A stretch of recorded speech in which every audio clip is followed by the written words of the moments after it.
those aren't the first words you want to say. Good evening. Sorry about that. All right.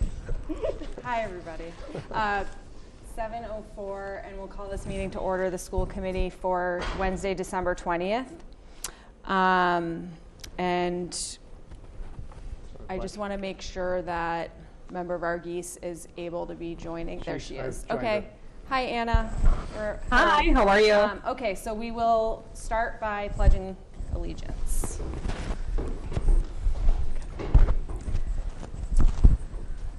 I pledge allegiance to the flag of the United States of America and to the republic for which it stands, one nation, under God, indivisible, with liberty and justice for all.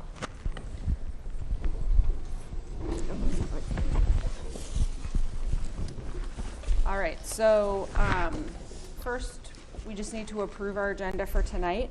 Does anybody have any changes to the agenda?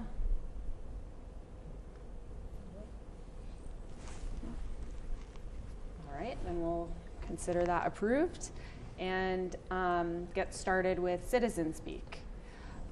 Citizen Speak is when we set aside up to 15 minutes for members of the community to join us and share their perspectives for up to 3 minutes at a time. Is anybody here for Citizen Speak? I don't think so. Hello. Anybody online, if you're here for Citizen Speak, please just raise your hand so that we can promote you. There are no hands raised. Okay. In that case, we can move along to the superintendent's report. Great. All right. Well, there is a lot going on right before break. Excited for the agenda items below, and excited to welcome Collicott here in a moment. Before we do that, just a few updates that are going on in MPS. One, priority report, which I've been talking about, and we're kind of putting that together. I mentioned it's turning into a fairly large document, so we're working to hone in on that and make it as concise and clear as possible. I think that is going to be important part of our planning right now in looking at how we move from the priority report to engaging with staff to talk about what does this mean and where are we headed. We have our second full PD day is in March. We're going to be bringing the entire staff together, which I'm really excited about.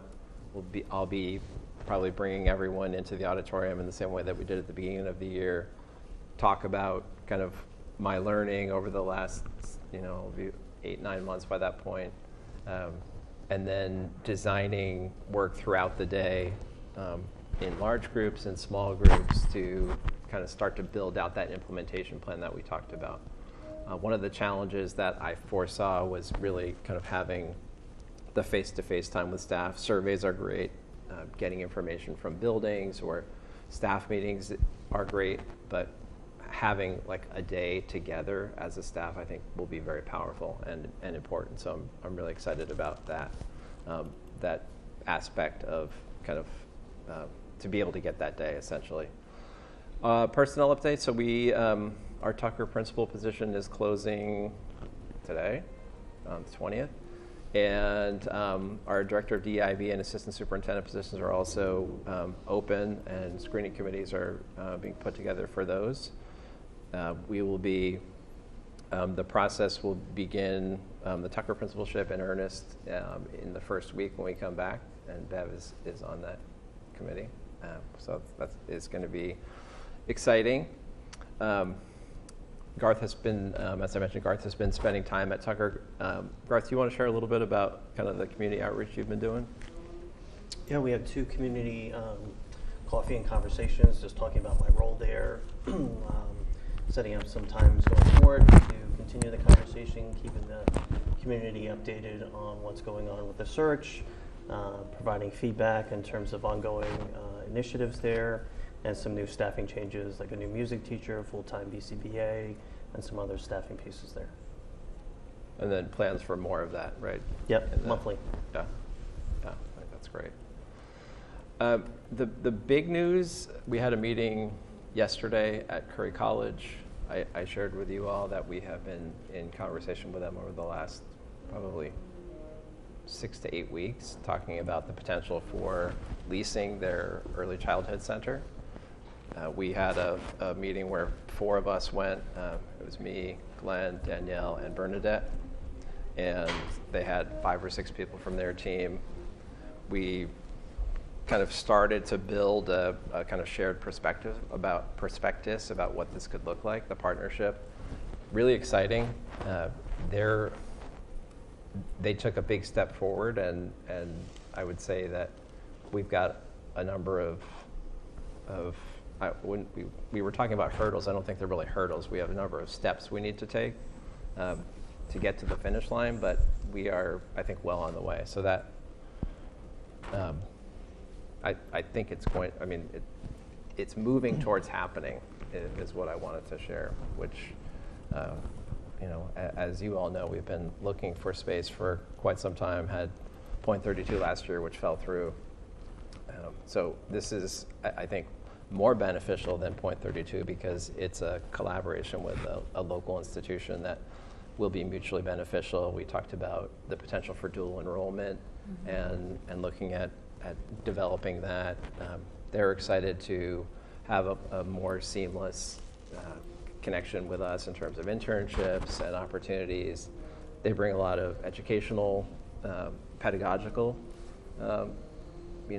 strength and skill to the table as well, and talked about wanting to partner with us. So it's, I think this is going to be the beginning of a deepening of what we've had, which is, we partner in a few things, but I would say we're not.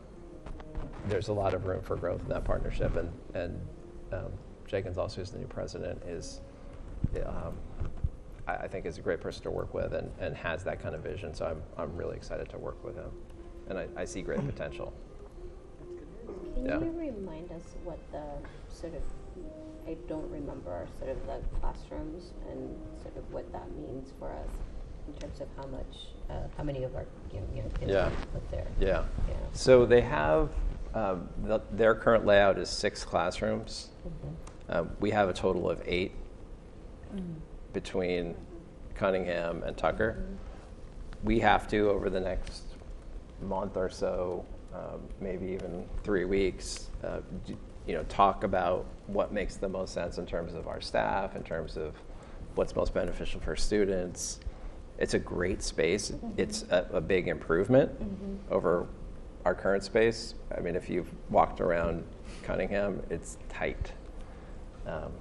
So I think it's going to, in terms of student impact, I think it's going to be really beneficial.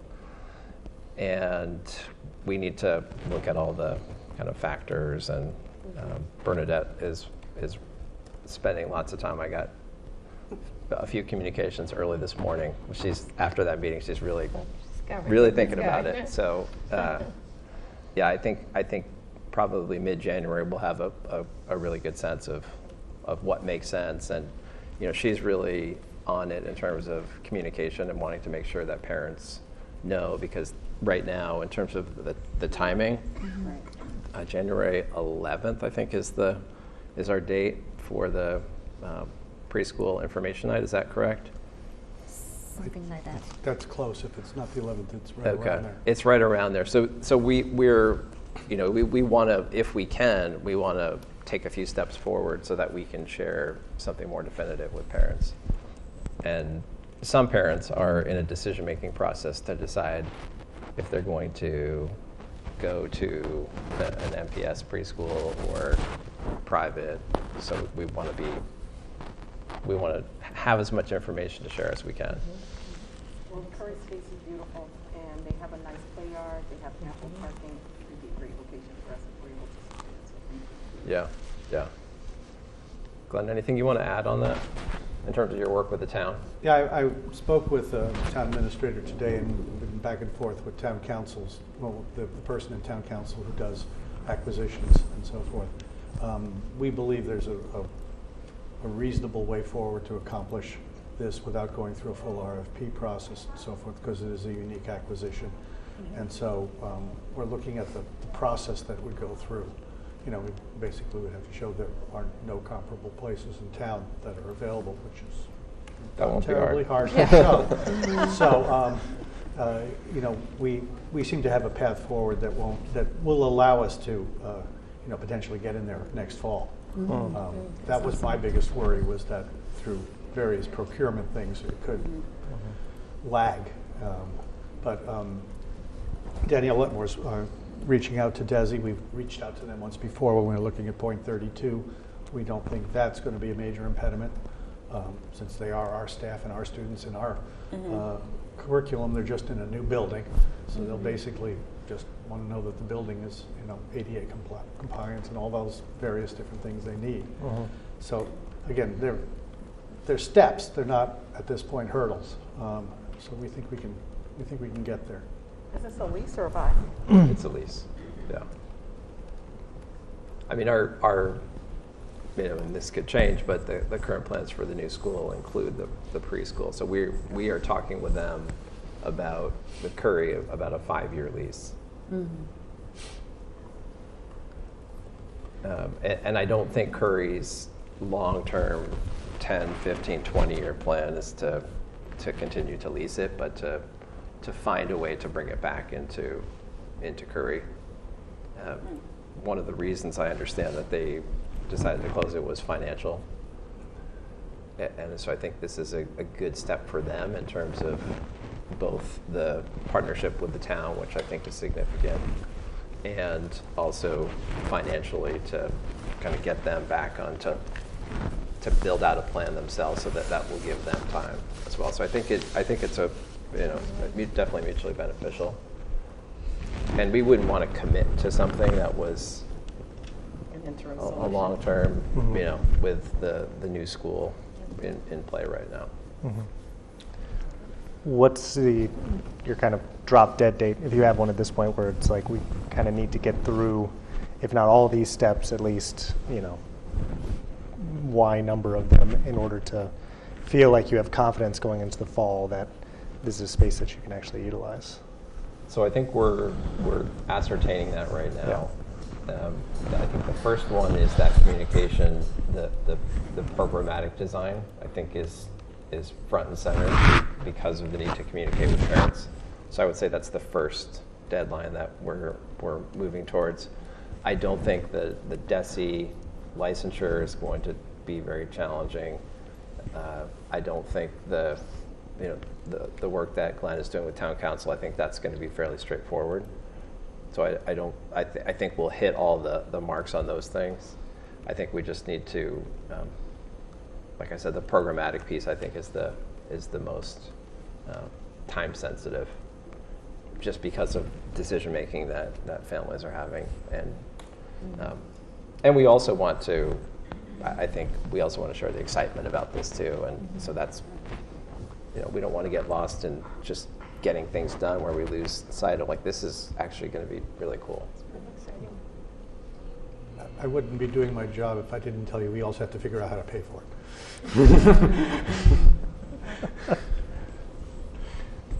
Have y'all gotten to the place where We don't have a number yet. Okay. We have a concept.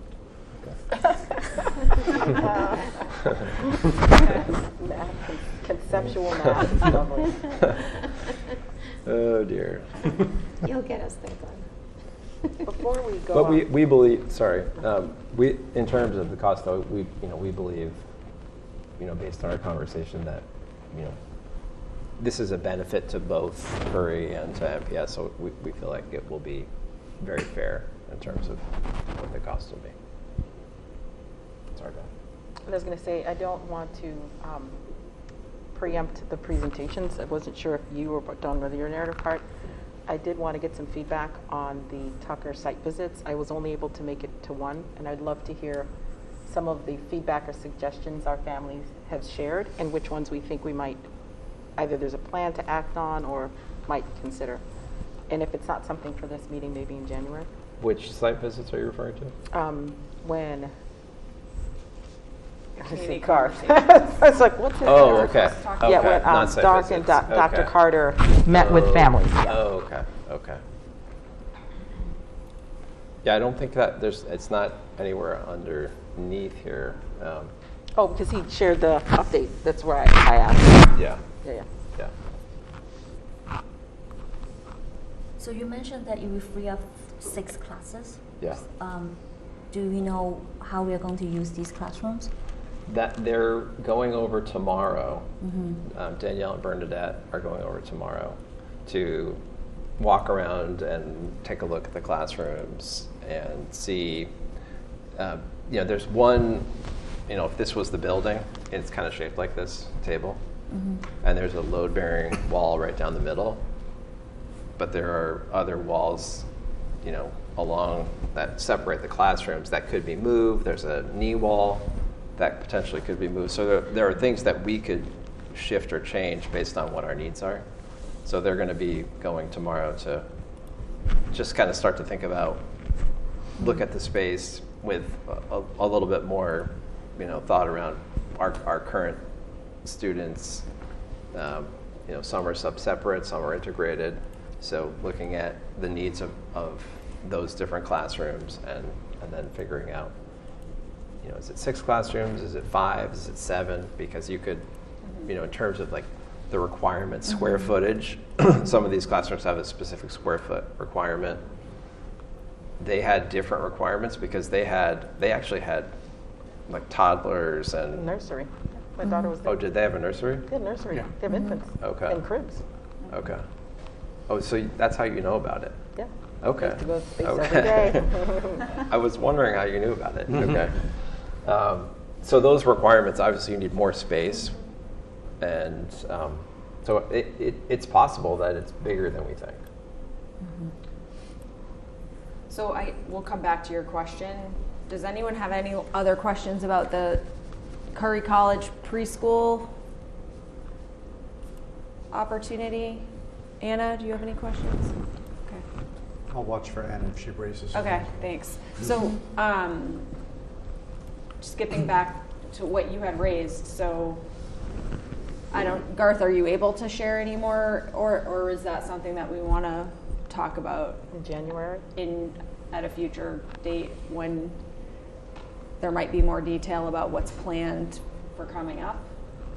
Dr. Carter put a short bulleted overview in the Friday flyer, but I can expand on that for the next meeting if you like. Okay. Yep. I did notice in that Friday flyer, I noticed a couple of specific things that seemed to respond to questions that had been raised that morning. So that was good in terms of it shared the Tucker Site Council presentation link to the recording of the meeting that had come up.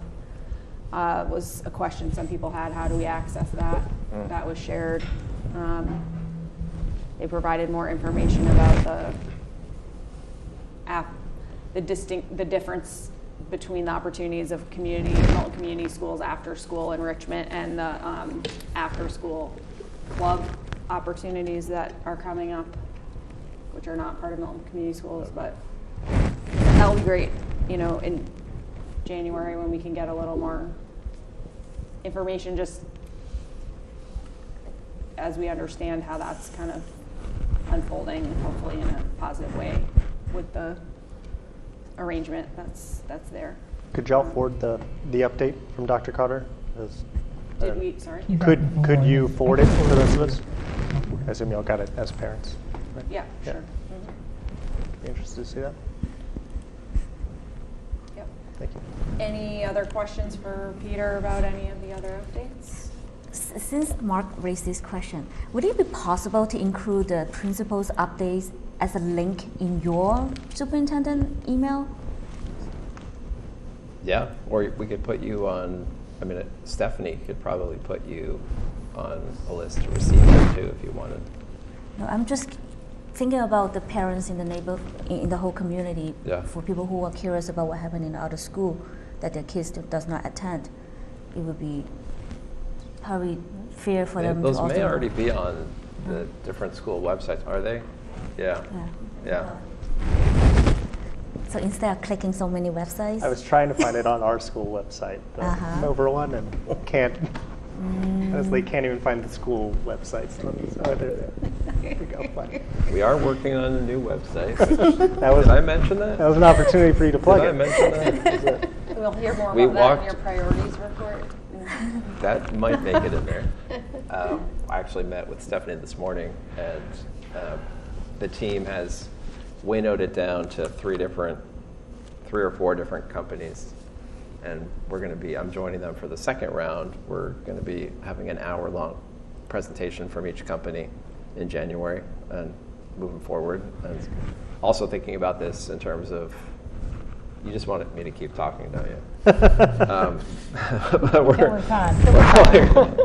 But we're also looking at website integrating with communication, and as opposed to the websites here and Blackboard or School Messenger or whatever we use over here, like trying to think about this more as a kind of communication hub. And apparently a couple of them lean more in that direction than a few others. So I'm excited to be part of that. Yeah, if you want to swing by. Yeah.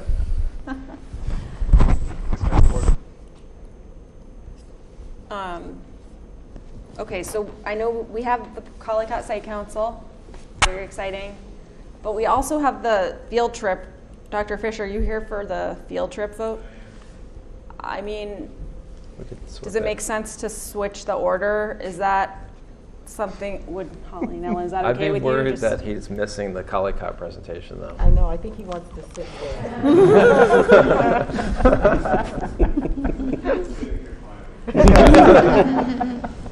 He's got the shorter commute. All right, let's just, if it's okay with our Collycott colleagues, if we could just maybe jump to the Pierce Middle School trip, since that should hopefully be a pretty quick conversation, then we don't have to try to value everybody's time and control over their time here.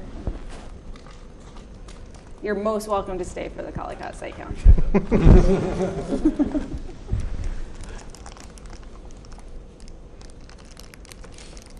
All right, so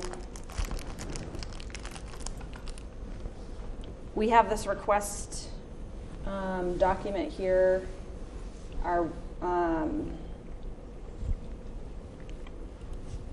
Do you want to tell us anything, or overview? Yes. So we can just ask questions? We were very excited last year to bring back the 8th grade class trip to Washington, D.C. That was late last May.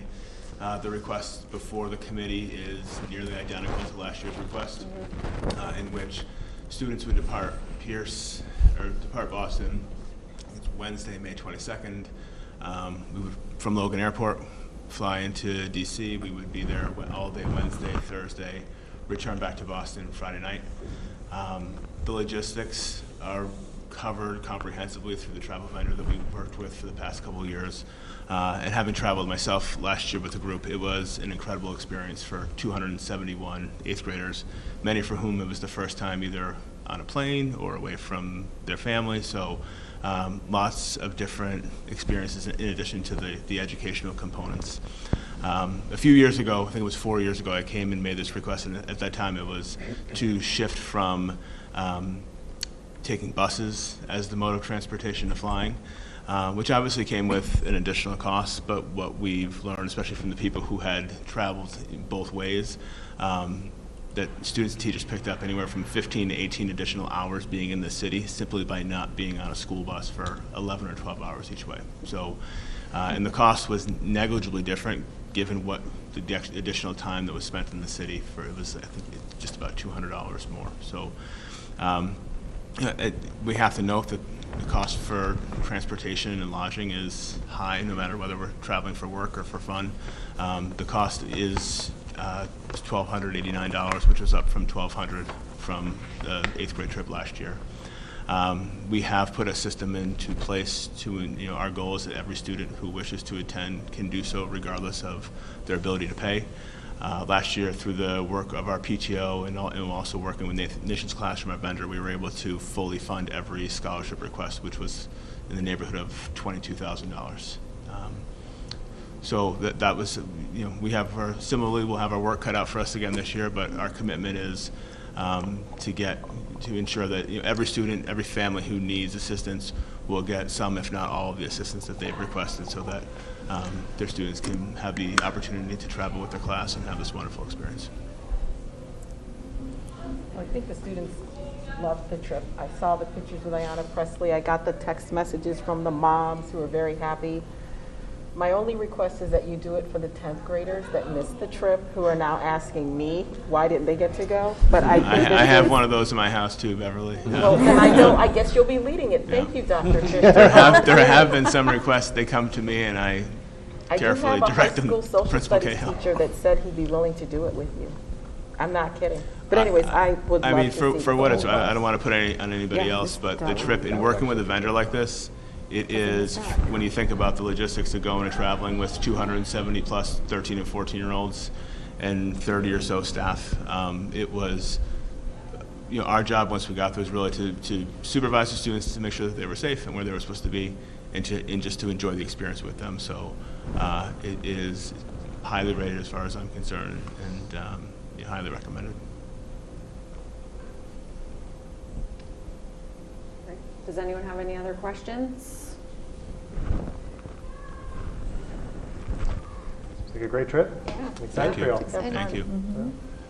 Please continue to do the trip so that when our kids are old enough to go, you're still doing it. We'll work on it, yeah. I learned that it is a rite of passage to travel to Washington, D.C. in 8th grade, and as we were there for those days, it was from the National Mall to every Smithsonian inundated with 8th graders from across the eastern United States, which is cool. It's a character building experience. Yeah. All right, well, thanks for the presentation and for putting this together. So I'll make a motion to approve the Pierce Middle School field trip to Washington, D.C., May 22nd to May 24th, 2024. Is there a second? Second. All in favor? We're going to do roll call. Oh, yep, sorry. Roll call vote. Member Varghese? Yes. Member Loring? Yes. Member Rosteni? Yes. I'm a yes. Yes. Dr. Miranda? Yes. Number 2? Okay. That's unanimous. Thank you all. How many school committee members do you need to go on the trip? I'll let you know. Not We'll one. be Are back you for our site. volunteering? Not one. For him. Bev, you missed I it got in 3 at 10th home. grade. You missed it. I really did, and I wasn't kidding. I like hit up this poor high school teacher on the parent information day, and I said, "Hey, by the way," he actually Want a said cookie? yes. No, thank you. Chocolate? Crack some nuts. No, but I do think this was a wonderful trip. I can't tell Thanks, you how many Dr. positive Happy holidays. messages we received. Yeah. God bless you. Bring a big group. I talked about the 10th grade class really did. Yeah. The seniors asked. Fantastic kids there. So this is a rolling ask, but let's start with 10th. Just by yourself. So we go. Okay. So, Collicott? Okay, thank you for your patience. Our pleasure. I actually offered to Bill, but we weren't in charge of the agenda, so I'm thrilled that we got to watch that be approved. Thanks for having us. Happy holidays to everybody. Happy holidays. Thank you for coming this week. Yes. December 20th, not much going on right now. So, but thanks for having us. So Ellen and I decided that we would come just the two of us based on the time of year and to be efficient. We have an amazing team behind us who helped build the presentation and also who helped shape our goals. So we will speak on their behalf tonight. Many of them are parents of younger children, and it just felt like the right thing to do to just have the two of us here tonight. So thank you. I do want to recognize that our school site members are representative of primary teachers, intermediate teachers, special education teachers, French and English teachers, and then parents of lower and upper elementary. So we are very well-rounded. And we, of course, have a wonderful community representative, Margot Tanzi, who is a retired teacher from Governor's Road and just keeps on coming and offering some really nice additions to our agendas and also a really nice perspective. So we're very grateful, and we're very grateful for a very strong PTO who is always in attendance at our school site council and our DEIB meeting. So just wanted to recognize that this is a team effort, although there are just 2 of us here. We did want to share that at Collycott we have a commitment to academic excellence. We have very high standards for ourselves, for our teachers, and for our students. We have an extremely dedicated and creative staff. They're committed to maximizing individual potential of each child. And we have a wide variety of challenging activities and experiences, and we strive to provide the strongest academic foundation and love for learning in a secure, safe, and stimulating environment that, of course, values individual differences. So we are the Collycott Cardinals. We are a mascot that we both inherited, but we embrace the cardinal in Cardinals ball shape sizes, and we are inundated with cardinals right now in the office. So it's a good season for the cardinal. We have a motto this year, and it's following the motto that we had last year. Last year we said it was going to be the best year ever, and we believe that happened, and our data speaks to that. But this year we're going with even better than last year. So that's where we are, and we try to channel that each and every day. You could use that every year. Yes, maybe. So Collycott, by the numbers, we're pretty consistent with our enrollment. Last year, I believe we were 585 or 583. We were 1 off.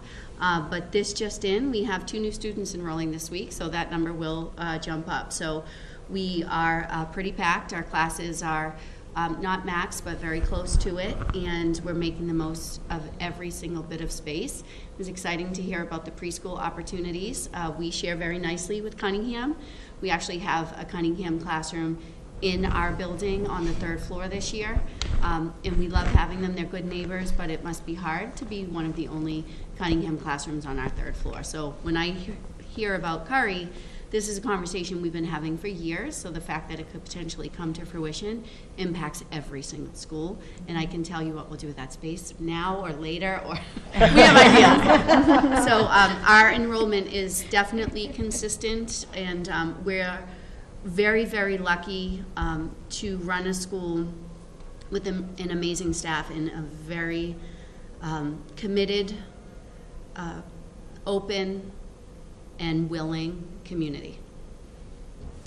So at the Collycott, when we think about what makes the Cardinals so special, there are so many things, and there's a link here that we can open, or you can open at your free time, but we did a Padlet in our DEIB meeting and also in our school site council meeting, and we asked our committees what makes us so special, and what was very overwhelming in the remarks was it's our staff, and also our commitment to inclusion. At Collycott, we have 3 classrooms that house students who have significant need around special education.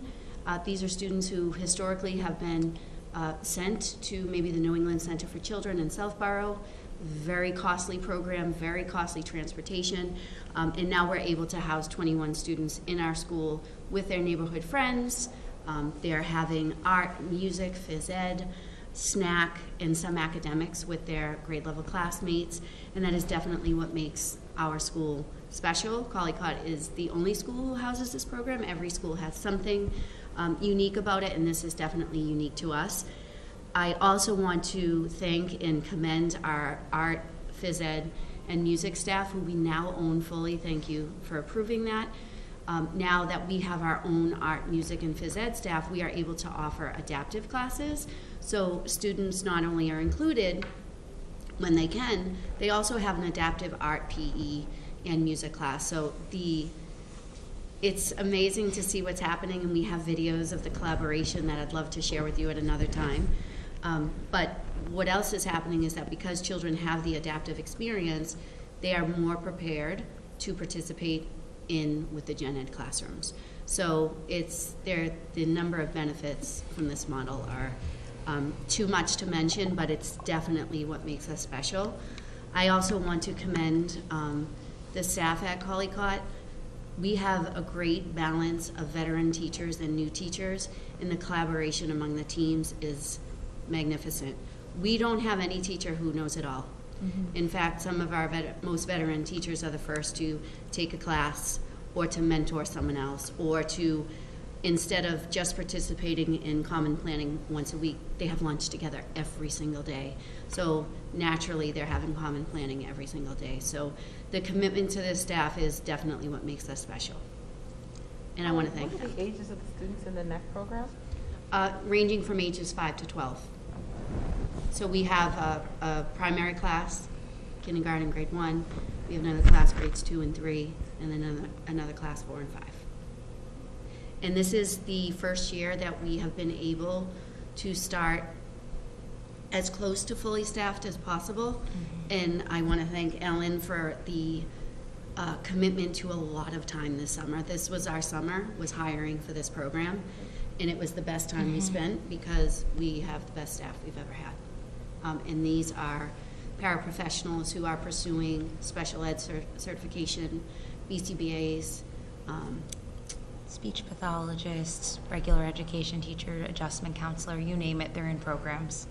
and we have a lot of our paras partnered up with Curry College, and we're figuring out how to support them becoming certified as they work. And we know that's important. There aren't many people who can take a year off of work to become certified. So we're doing our best to help several staff members figure that out. So that's just some of what makes us special. And although we are having even better than the best year ever, there's always room for improvement. So at this time, we'll transition to talking about our 3 goals that we hope you'll see a mirror and connections to our strategic plan as a district. So we have 1 goal focusing on academic and social emotional growth, mastery through personalized learning, and then engagements of students, family, staff, and community with a focus on equity. So these 3 goals, we'll just go through them one by one. So for our first goal, our Collicott staff will work to provide high-quality instruction, targeted intervention, and innovative school programming to support social-emotional growth in all students. Much of this is consistent with Holly already shared about what makes our school special, but extremely our adaptive art, music, and physical education have been something that I think has changed the culture of the school this year.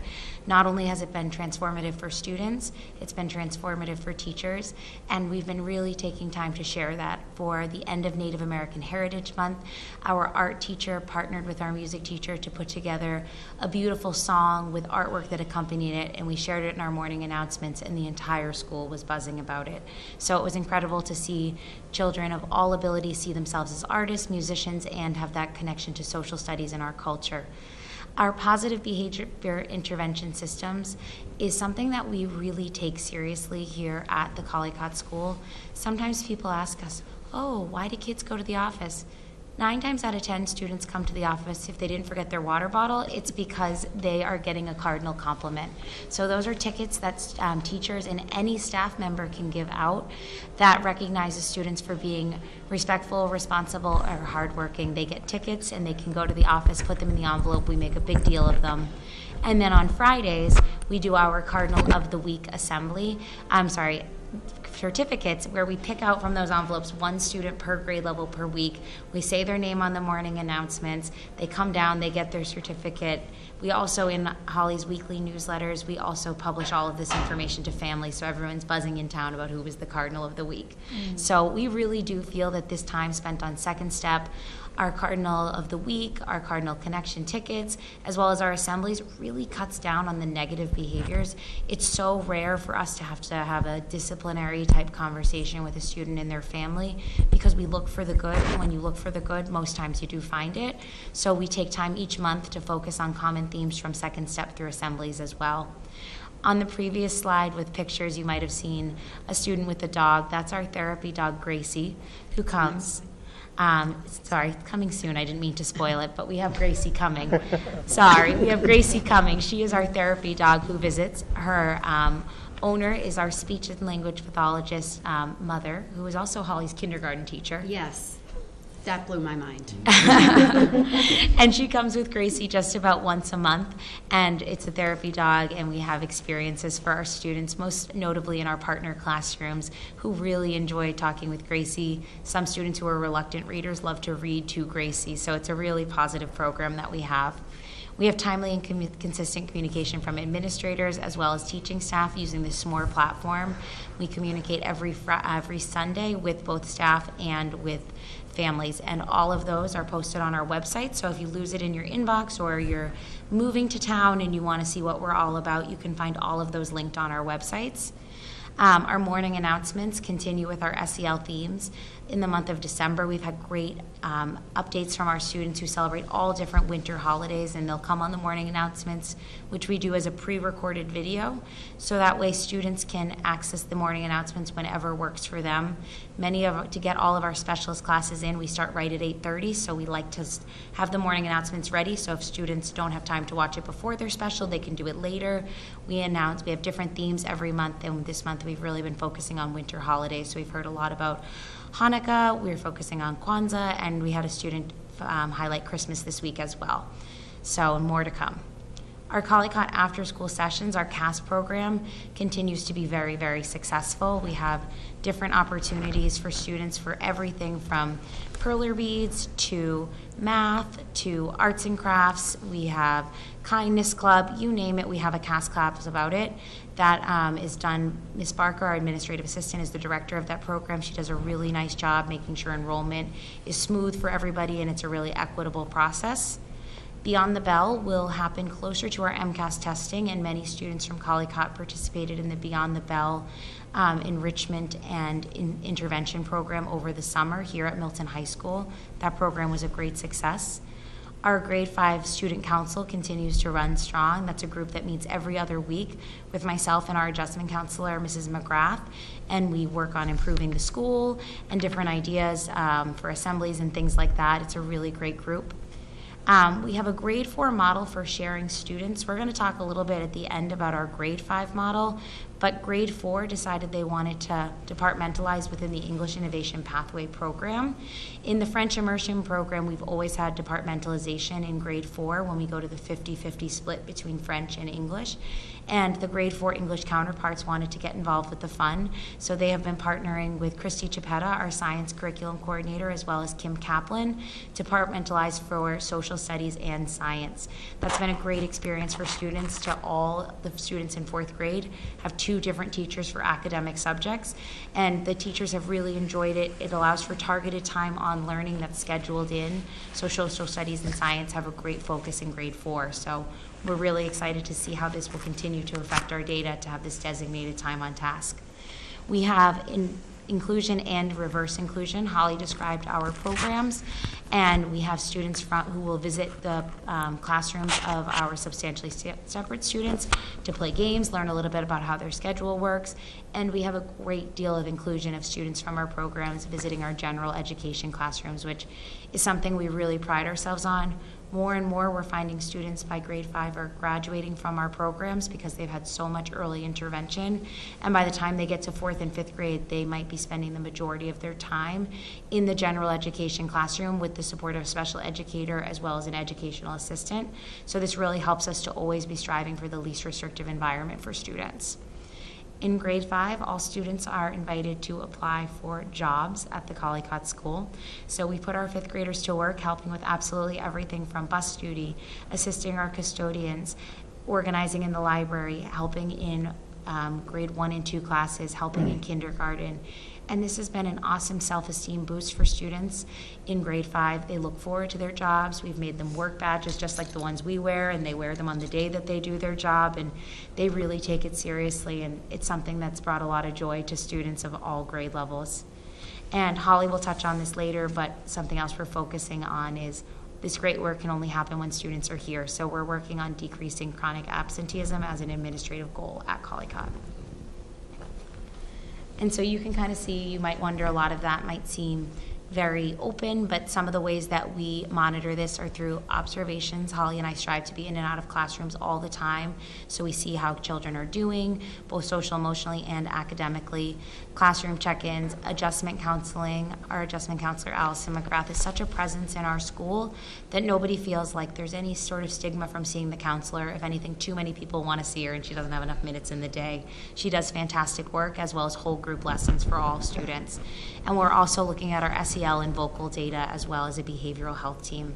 The vocal data is the survey that comes after the MCAS that tells about school culture and climate. So these are just a couple examples of things in action that we described. In the middle, it steals the show, is Gracie, our therapy dog. But we can also see our cardinal ticket in the first picture, and in the last one, our student Ryan, who's very proud to be Cardinal of the Week. So what we will do for our next steps to continue on this goal is continue the monthly PBIS assemblies. We are going to have our PBIS school leads present at our staff meetings. Sometimes they need just a few minutes of the meeting. Sometimes they have more to present. We are going to analyze our vocal and SEL assessment data at the behavioral health team, and we will identify supports for students in need. We will continue to include our CALM classroom routines. There was a great deal of professional development that went into CALM classroom last year, and it is still in place, but to continue to do that. Increase opportunities for reverse inclusion, and encourage families to interact and connect with staff and each other through PTO events. Sure. So for goal 2, our Collicott students will demonstrate mastery of grade level expectations and beyond through personalized learning experience. So we will see as a result that students will engage in educational experiences that take into account the specific strengths, interests, and needs of each student. So we will talk more about the science model at the end, but we gave you a little taste of departmentalizing in 4th grade for both science and social study with supportive curriculum leadership. We have increased support for STEM and the Project Lead the Way curriculum. This seemed like such a natural partnership, and as the former science curriculum coordinator, I wonder why I didn't think of it years ago, combining our technology teachers with science to really make sure that the Project Lead the Way, the additional STEM curriculum in grades 1 through 5, is as successful as possible. We will continue with our Beyond the Bell program. So at Collicott, this can be a confusing program because there's a summer Beyond the Bell and a school year Beyond the Bell. But during the school year, we have opportunities before and after school where our very veteran teachers offer support for students that we are hoping to see additional growth in the classroom and as well on MCAS.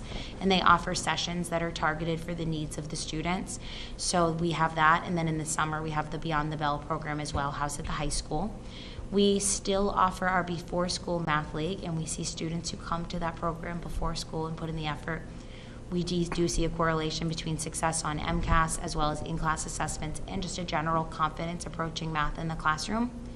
We continue with Continental Math League, which is our math meets. That's an enrichment piece. We have Art Curriculum Enrichment, ACE, which is offered for grade 5 students. This week more than ever, we've seen a lot of Meet the Artists coming through. We're learning about a lot of great artists, and that's a parent-led program. We have Collicott After School Sessions CAS. One thing we would like to highlight with the CAS is we have Homework Club, which we will offer to anyone who needs it for free. We will have a regular educator there as well as a special educator, and that's a time for students who might need a little bit more support to come do their homework. And there's no fight about homework at home. The homework gets done, and they get additional kind of like a little bit of like almost a tutoring type opportunity, just extra help, something I didn't understand in class gone over in a small group. And the students all help each other too, in addition to the teaching staff. So it's a really nice community, almost feels a little bit like a Boys and Girls Club there. It's really special. We offer science fairs for K-2 and 3-5 that will come this winter. We have an art show, which is typically a combined effort with Cunningham, which is always really special. In grade 4, along with the other schools in the district, we have our Celebrating Our Differences program led by Dr. Maureen Butler. We have field trips for all students in K-5. We have assemblies, not only our PBIS assemblies that we run, but we also have different enrichment and cultural opportunities through assemblies, which can be really powerful. And we've already told you a little bit about our grade 5 student council and our 5th grade jobs, but it just shows everything we do is so interconnected. So how is progress monitored for Goal 2? We will continue with our district assessments, classroom assessments, of course the MCAS, observational data by the administrative staff, including our curriculum coordinators, who we feel very supported by on a regular basis, and then also regular data meetings with our interventionists. So again, I also want to recognize and thank the funding for a math interventionist and reading interventionist. That work is making a huge difference, especially in our special education eligibility. We're seeing many less students qualify because they're getting regular ed interventions. So that is, in my opinion, some of the best money that the school committee has spent. And I would definitely advocate to continue to support or increase interventionists for sure. Goal 2 in action, here we see some of our first graders who are working together on a project. This is a French classroom on the left. And then in the middle, we have a kindergarten classroom, and this picture was chosen to highlight the increased amount of volunteers we have at our school. So we have historically partnered with Milton Academy on a regular basis. Visitors come once a week, but we're having more and more volunteers from Milton High School, and that has been really exceptional. I also want to recognize, under the leadership of Karen Cahill, the increased interest in The day of service. the day of service, but also the future teachers. Oh, the future teacher So club. we have several high school students coming to spend time, teach lessons. And last year we had 2 interns, Ella Goonan and Mallory Hughes, and they interned with us, and both of them are substitute teaching right now while they're home from college. So they know exactly what to do, and I feel like we're really starting to grow teachers right here in Milton High School, so that's exciting. And then also just wanted to highlight my little buddy Harvey there with his brand new glasses, because he just looked so cute in his little, in his brand new glasses, but also using technology to practice skills taught in the academic content areas. So moving forward, next steps for Goal 2 would be including maximizing common planning time and staff meetings. We have an agenda that's too long for every bit of meeting that we have, so we really have to focus in on what happens during the school day with our teachers, and that means pretty clear and concise agenda items for a common planning time. We will continue to use data to drive instruction, including intervention and enrichment, and we will increase offerings for professional development for all school staff. As we think about next steps, I want to say that we brought you a lot of data today. The data, you've already seen it, and we are about to enter a new data cycle, so we hope to spend more time on talking about our goals than our data, but we're happy to answer any questions about that as well. So Goal 3 would be that our staff will maximize opportunities to engage students, families, and community members with the focus on equity. We've appreciated working through both School Site Council and our DEIB meetings and hearing feedback from all parties on how to make things more equitable, and we have changed many of our processes, including registration for things like our CAS program, opportunities to take technology home. So we appreciate really thoughtful conversations with our teachers, with our students and families, but especially with our families during our special meetings and coffees. So the result is that students, families, and community members will feel more connected and have more opportunities to engage and to participate in school events. So we think about scheduling of our events. Some are in the morning, some are in the night, some are in person, some are on Zoom. We know that we get a lot of participation, more participation at our DEIB meetings when we offer them at night after dinner in a virtual setting. So we continue to do that. Our School Site Council continues to meet right after school. We know that's important, otherwise we lose teachers who have to get home. We are always looking and consulting with our PTO and education leaders on our PTO to plan assemblies, and everything that we do is communicated through our consistent newsletter on Sunday. We continue to offer daycare so that families can participate in PTO, and a big shout out to the Bergen family. They're of all ages in every school, and they're our babysitters now. And so we are able to have really fun meetings because the kids want to come because the Bergens are there. We'll continue to do Boohoo Yahoo breakfast. That's a time for people to celebrate or to cry, whatever it may be. And we know that we used to always do that for our kindergarten students, and we realized we really need to do that for our grade 5 students as well. So we've started at the end of the year a little Boohoo Yahoo breakfast before our moving on ceremony, where we invite middle school staff down to meet our grade 5 families. We'll continue to work with the CPAC. We just had a very successful coffee 2 Fridays ago. Danielle Wetmore joined us, and we had just a really relaxed opportunity for people to meet the special educators who work with their children. And it was great to see some parents reconnect. They didn't even realize that their children went to school together, but they had been friends since preschool. So that was an opportunity to meet in person. We'll continue to offer opportunities for families to come. And again, Ellen and I covered the office today, and we had the luxury of greeting so many families who were coming in to do a special craft or meet the artist. So or mystery reader, we had all of that today. So we'll continue those. We're also really excited about 2 opportunities to participate in February. One is our Digital Citizenship Day, which will be on February 16th. That's a time for families to come in and teach a lesson that we write for you. It's all prepared. And then on February 7th, it's a half day, our World Read Aloud Day, where we invite many leaders in the community. We'd like to invite every school committee member and central office staff to come on and read a book, and also to continue to work with Milton High School and also with Milton Academy. I also want to say that we had students reach out to us from Ursuline, from Notre Dame, and from BC High, who also want to come and volunteer with us. So we do our best to offer opportunities. A lot of these students are looking for opportunities to volunteer after school, which we don't have control over, so we're hoping potentially to support the community schools in growing volunteer opportunities there as well. So how is progress monitored? Again, observations. We look at the classes we've offered and the participation. I will say, and I'm glad that you commended Ms. Barker, who's our administrative assistant. She's the administrator of this. We had 400 children participate, and children of all ability. So we are able to staff classes. We have many children who need a one-on-one aid, and we're able to do that.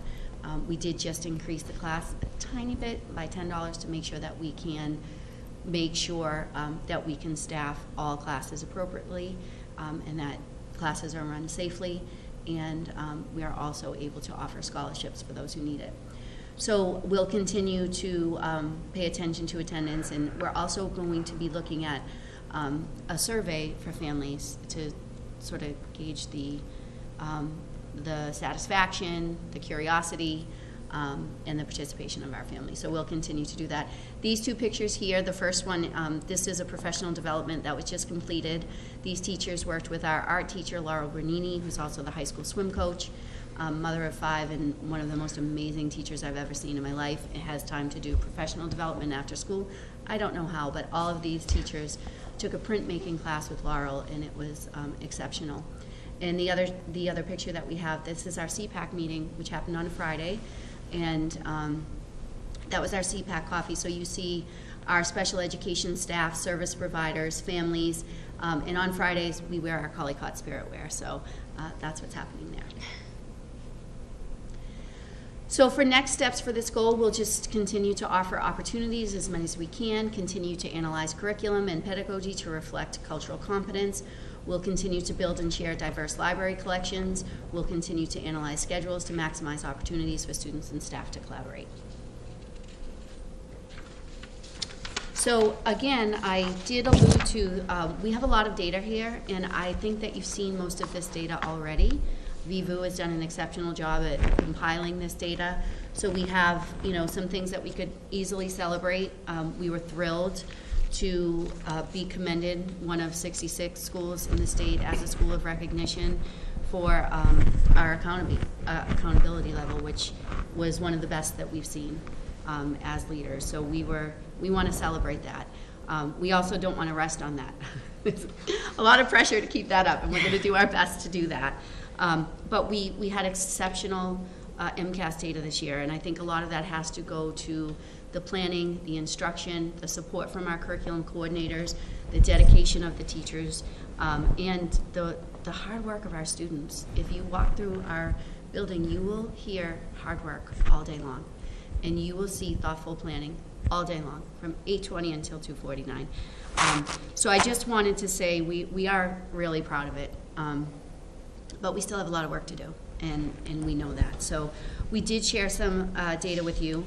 One thing that I wanted to touch upon is, which led to my student learning goal this year around chronic absenteeism. So when you look at everything that goes into accountability, we did really well. We received 4 or 3 points for most pieces of our accountability data. Where I'm not satisfied is that we've lost points in our chronic absenteeism. So chronic absenteeism means you've missed 10% of the school year. So 180 days of school, 18 days is chronically absent. That's a lot of school to miss. It's hard to encourage good attendance during a pandemic or during COVID or when children are sick. But we're at a point now where I feel we need to remind people about the importance of attending school. We know that if you're sick, you should stay home. We know that if mental health is suffering and you need a day, that's okay. But 18 days is a lot to miss. So we're asking families to really consider planning of special activities, tournaments, things like that. We know all of these are exciting events, and I'm a parent who took my children to Disney in November, and I had a hockey tournament here and there, and my children weren't chronically absent. You can do those things and not be chronically absent. So I'm doing my best to remind people weekly through our newsletter how to avoid being chronically absent. And one of the ways we're doing that is reminding people, today is day 72, so 7 absences is on track for chronically absent. Hopefully that won't get to 18, but we're trying to warn people and remind them how important attendance is and get people there as much as possible. In my research, what I'm noticing is the children who have been chronically absent last year were chronically absent every year before that as well. So we are paying attention during behavioral health meetings. The first Monday of every month, we look at attendance and we send home letters to children that we're specifically concerned about. So we look at our data, it's great. That's where I feel like Collycott can improve. So I'm focusing my student learning on that goal.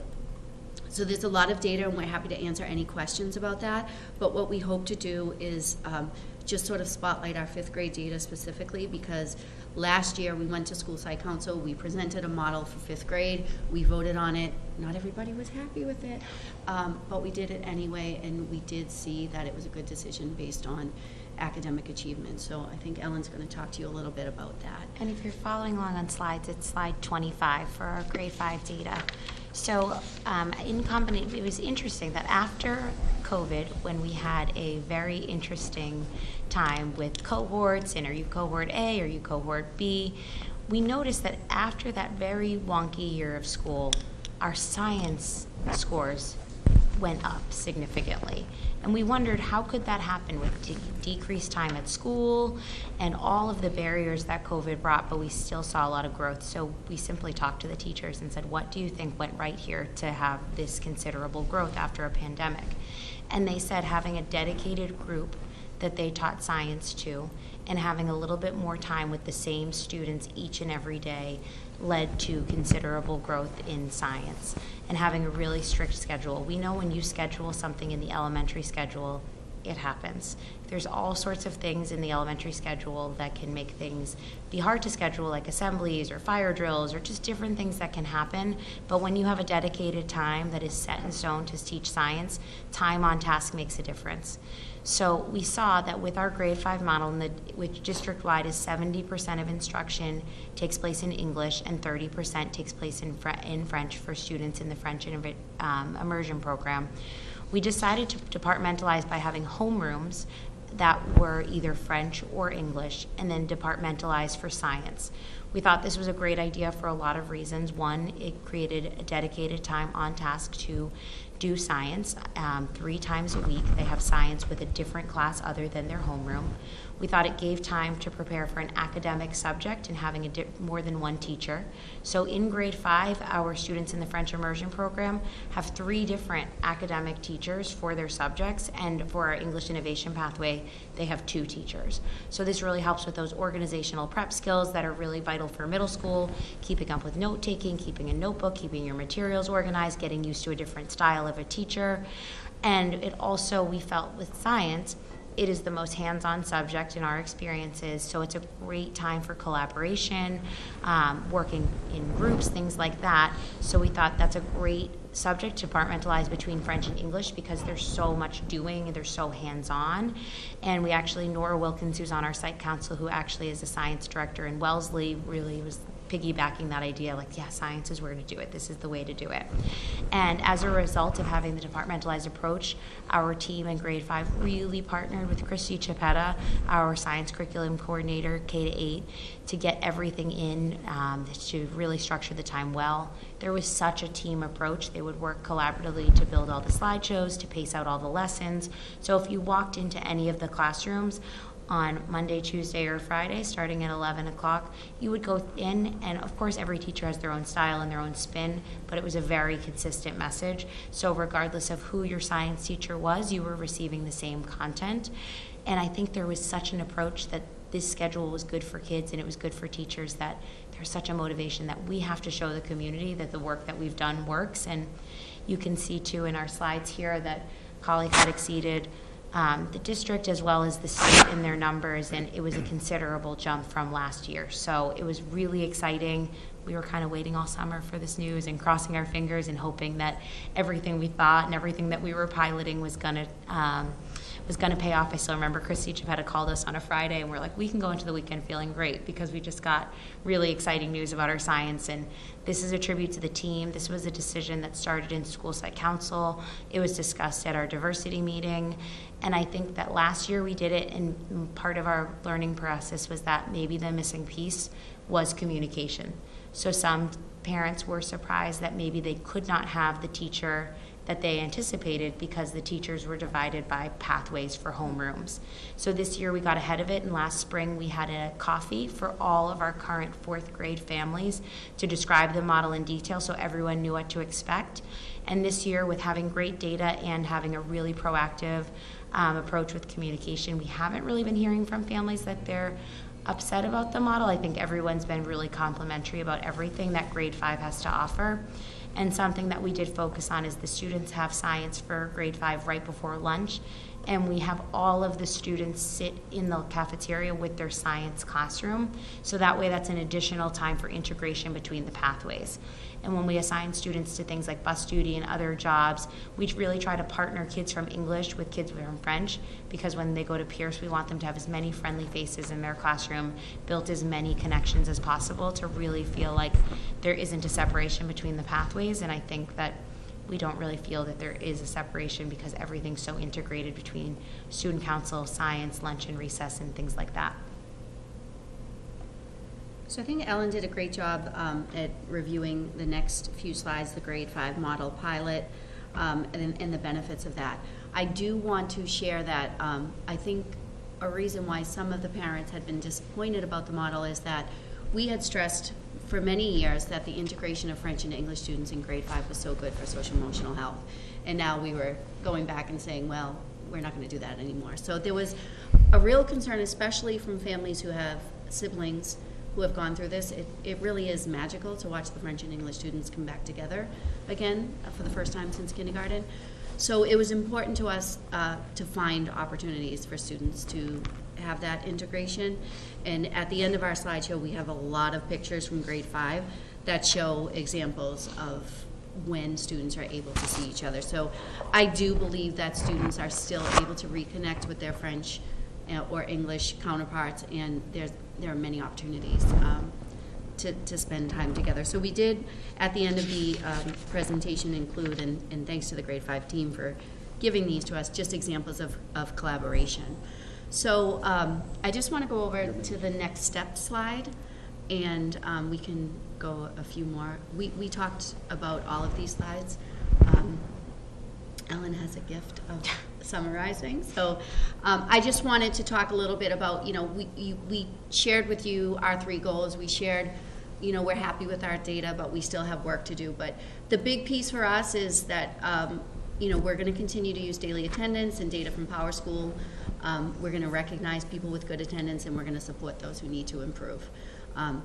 The letters that we've been sending out haven't been well received by a few families, but they have led to some of the most productive conversations I've had as an administrator, and it has forced me to connect with families that I haven't yet. So I appreciated that uncomfortable, awkward conversation because I feel like great growth came from it. We will work to provide additional supports for chronically absent students. We're helping kids get to school when they need to. We'll continue to use those attendance reports, again, the first Monday of every month as part of our behavioral health team to figure out how we can support students. Ellen and I will continue to use vector solutions, DESE focus indicators, and classroom look-fors and insights collected from our visits, our classroom visits. Also our visits to IEP meetings, special presentations. We'll establish an efficient and effective system for providing feedback. And we hope, we really want to do our best this year at following all evaluation timelines, logging classroom visits, and giving feedback as much as we possibly can. Our jobs are busy, as are yours. And no day is like the day before, and we have great plans that never match what happens. So we're really trying to remind each other of our responsibilities and get as much done in an efficient way as possible. So I'm appreciative of our team, but especially working with Ellen, our adjustment counselor, our team chair. We have an exceptional team, and we know that we're lucky, and that's why things are working at Collycott. So again, we gave you a lot of information. I don't want to bore you with information that you've already seen. We are about to get into a new data collection time in January. We'll have brand new data for you at the end of January, and we'll make decisions based on that. So I guess thanks for listening. We did our best to be efficient, I'm sorry. Thank you so much. It was terrific. Questions, comments, anybody? Doing great work. Thank you for taking the time to put together such a thoughtful presentation. Thank you. And no, and also thank you for, I think, speaking to the attendance issue and how you're handling it. And I think noting that it prompts difficult conversations, but good for you for sort of doing that targeted work and outreach to families to get ahead of it. Thank you. Thank you. Yeah, I have a few questions. First, I completely agree with Selena, like all the points you made. Like attendance is a statewide issue, right? The commissioner has sent out communications on the importance of addressing chronic absenteeism with families, things like that. I think we've talked about it some of these past meetings of trying to, how do we focus on that communication with families, kind of district-wide, town-wide, given we are still not back where we were pre-pandemic, and how we can help kids improve if they're not at the building in front of us. So do we have, I know you said you're working on chronic absenteeism, do we have current rates of like how many kids are currently on track to be chronically absent this year versus last year, both at Collycott but also kind of district-wide? So this is going to be alarming, but it's settling. Our first month, we sent out 45 letters. Mm-hmm. So that was 5 absences. So at the time, 5 was en route to being chronically absent because we were around 50 days of school. We're now at 70 days of school, so 7 is on the way to being chronically absent. We know that if you've had strep throat or COVID, 5 days is not unreasonable. It's very reasonable. And you may be sick again. You may hit 10, you may hit 12. The letters that we send just sort of say, hey, this is a reminder, you don't have to do anything, but this is, we're en route. So we sent out the first month 45 letters, and we send less and less every month because it's balancing out, and children have been sick. We have, single digits of children who I think will end up chronically absent this year because we're actively working with families. But we do know that some will be chronically absent for reasons that we can't prevent, but we'll do our best to support the child at home and keep up on learning. What we've noticed as a team is that for many of our students who have been chronically absent for several years, there are students who have been referred to special education and are not qualifying. So what does that tell you? There's not a learning disability. There's time lost on learning. There's a skills deficit, but not a need for specialized instruction. So that is something that is really hitting me hard. When we think about a pattern of chronic absenteeism resulting in a lack of skills that leads to a referral to special education and the child does not qualify, that means it's a lack of time on task and not a learning disability. That's something that is definitely showing as a pattern in our data. Yeah, I don't have the district data right now. I know it's something that we've talked about as a leadership team and people are focused on it. You mentioned the commissioner has talked about it, and the last few months the commissioner's communications have been squarely on attendance statewide as a huge issue. I mean, I think as we look at attendance, it's not simply like talking to families and helping them understand it's really important to attend school. Oftentimes there are many things going on for families out of their control often. So it really kind of begs the question more like, what are we doing in terms of family outreach, family engagement, networking and connecting with agencies that are supporting some of these families? That's the work.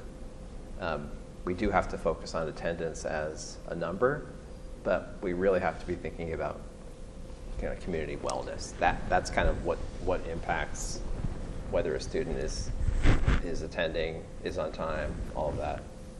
We believe the majority of our challenging situations can be prevented. We have a few that it makes sense. There are other schools who have received higher credit for attendance than Collicott. So we have specific work to do. I can't really speak for the district, but I know I did take a peek at Collicott Glover's data, and they received great attendance marks. So we have a little work to do. And I think coming off of pandemic and a real focus on mental health, it makes sense. But now it's time to get back to work, and we can support children in school if they're having a hard time getting there. Yeah, completely agree with that. I mean, I think your point is right, and there's a lot of attendance work is individualized, and it's the relationship between teachers, school administrators, counselors to support families. At the same time, the numbers are drastically above what they were back in 2019, right? Yeah. The statewide, it's 22% of kids were chronically missing 18 days versus before it was 13%. Right, and just looking at DESI profile, our numbers are 11% last year versus previously they were under 5%. So they've doubled, and I don't think there's. Again, I think a lot of that is from my own experience in working with families and things is like that the remnants of kind of the COVID, right? The keeping kids at home, like being more protective, not thinking it's quite as a big deal, right? Just from our own messaging of like, keep them at home, it's fine, we'll excuse it. Right? That's a lot of work that within my own schools we did a lot, and that was, I think, the right messaging then. And now it's like, how do we pivot that back and change the behavioral patterns that we've kind of enforced over the last couple of years to get them back into the building, as was like a prior expectation, because the rates are just so drastically different. So again, I appreciate the highlight. I think it's something that we should continue to look at, because having essentially 10% of our families or 10% of our kids across the district miss 18 days of school is really challenging, if we're trying to get everybody to this place of academic excellence that we talk about and that we all want. But it begs the question, something you said, how when there is a true learning loss gap, is there a way to ensure that students have access to the content without overburdening the teachers? I don't have an answer to that, but it's a challenge experts around the room. And we, again, our Beyond the Bell programming, our interventionists, they've been really, really helpful. And again, I don't think our attendance is as bad as maybe others in the state, but it's of concern to us, and we're paying attention, and we're doing our best to support people. And again, if you're sick, please stay home. But I think there are some days that children could be in attendance where they haven't been in the past. But we're already seeing improvement, so I think just naming it has been a good move. Your school provides so many awesome programs that I have never heard about, including the homework club, that you said it was free of charge to all the students who wish to stay after school to do the homework, and also beyond the before school math league.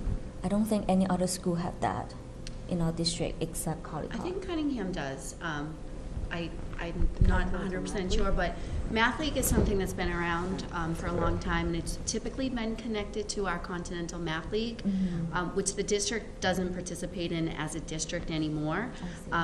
Collie Cott does. We have found through staff surveys and family surveys that people wanted to continue, and the Continental Math League is a 30-minute math meet 5 times a year for grades 4 and 5, 3 times a year for grades 2, 3, 4, and 5. The way we've been able to sustain it is that it is an enrichment opportunity, and so during the time of the meet, we definitely make it a personalized opportunity. For some students who maybe are not on grade reading level, or who maybe are behind in math, we're not going to have them participate the same way someone else who might get full credit for their participation. They may do this work in a small group with the teacher and talk about it, so they still have the exposure, but they're not participating the same way someone who gets credit for the meet, and credit is you get points 0 to 6, and then you get your name on a website. But really, it's the opportunity to engage in sophisticated math thinking, and what we notice is that by exposing all kids to this type of language, they're more willing to take risks at attempting problems. So Continental Math may be old school, maybe I'm getting old and I'm not ready to let it go, but I do think it has helped build a lot of mathematical confidence in children. And again, Collie Cott has an amazing parent group who runs Math League before school. So there is definitely a connection between confidence and exposure. And so we, as a school, feel like it's a fun and important activity to continue. All schools are able to do it. Some schools have decided they didn't want to pursue it. They might be doing something else. But we are definitely continuing. And is it open to all the children in the school, regardless grade level? So it starts in November for grades 4 and 5, and then it's November, December, January, February, March, and then grades 2 and 3 it starts in January. You really need some pretty good reading skills. So for grade 2 and 3, you start later in the year, and we always share some of our old meets with families. They're pretty fun, actually. I like the teachers always do it, and they don't always get them right either, which is a great entry point for mathematical conversation. But for the families who participate in the Before School Math League, we give answer keys. So there's no pressure there. Do you see any correlation between students who participate in the Before School Math League and their MCAT scores, or any data that you collect at the end of the school year? Definitely, there is a correlation between Before School Math League and Continental Math. We also know that most of the children who attend our Math League are high-performing mathematics students. We also see that some children who might not want to go, but their families make them go, end up liking it because it becomes fun and it becomes a chance to see different groups of friends and talk. And so the result of that is more of a willingness to attempt problems. So yes, I see a correlation. I do too. So out of all those amazing programs that you have at your school, how many of these programs are run by the staff, and how many are run by volunteers that you have mentioned, like volunteer from the high school or the or parents in your school? So how do you balance that? So I think essentially staff or administration is at the heart of the planning, but our family volunteers help us with Before School Math League. It's completely family run. Meet the Artist is an exceptional program written by art teachers from Milton, and it's an opportunity at Collie Cott for families to come in and teach lessons that our art teachers have written. I don't know that every school is able to get the same amount of participation that we are, but like I said, today, right before vacation, we had parents coming out of the woodwork. And, I'm familiar with this because I just did it today too. okay, so you know that it's happening at Cunningham. So again, our PTO helps establish sign-up geniuses and consistent routines and regulations to sign up. So there's a lot of facilitation there, but when Meet the Artist comes in, it's really a time for the teacher to support families engaging with students. Our CAS classes are all staff-run. Our Beyond the Bell, completely staff. Everything else is completely staff. Yeah. But our PTO is exceptional at organizing, and when we have our 2 opportunities coming up in February, AJ Melanson, our Director of Technology, has been great with organizing the lessons for Digital Citizenship Day, but we'll push out a sign-up genius for families to come in and sign up. So it's a little bit of a balance, but we have an exceptional family league that supports us. So I assume that the PTO funds the teacher who runs the program outside the school hours.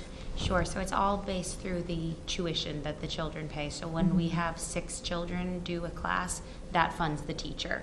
So for our CAS, it's never been meant to be a fundraiser. We just want to break even, that we pay the teacher and we get the supplies that are needed. So if more than 6 kids join, that allows us to do scholarships for people who might need it because of the financial implications.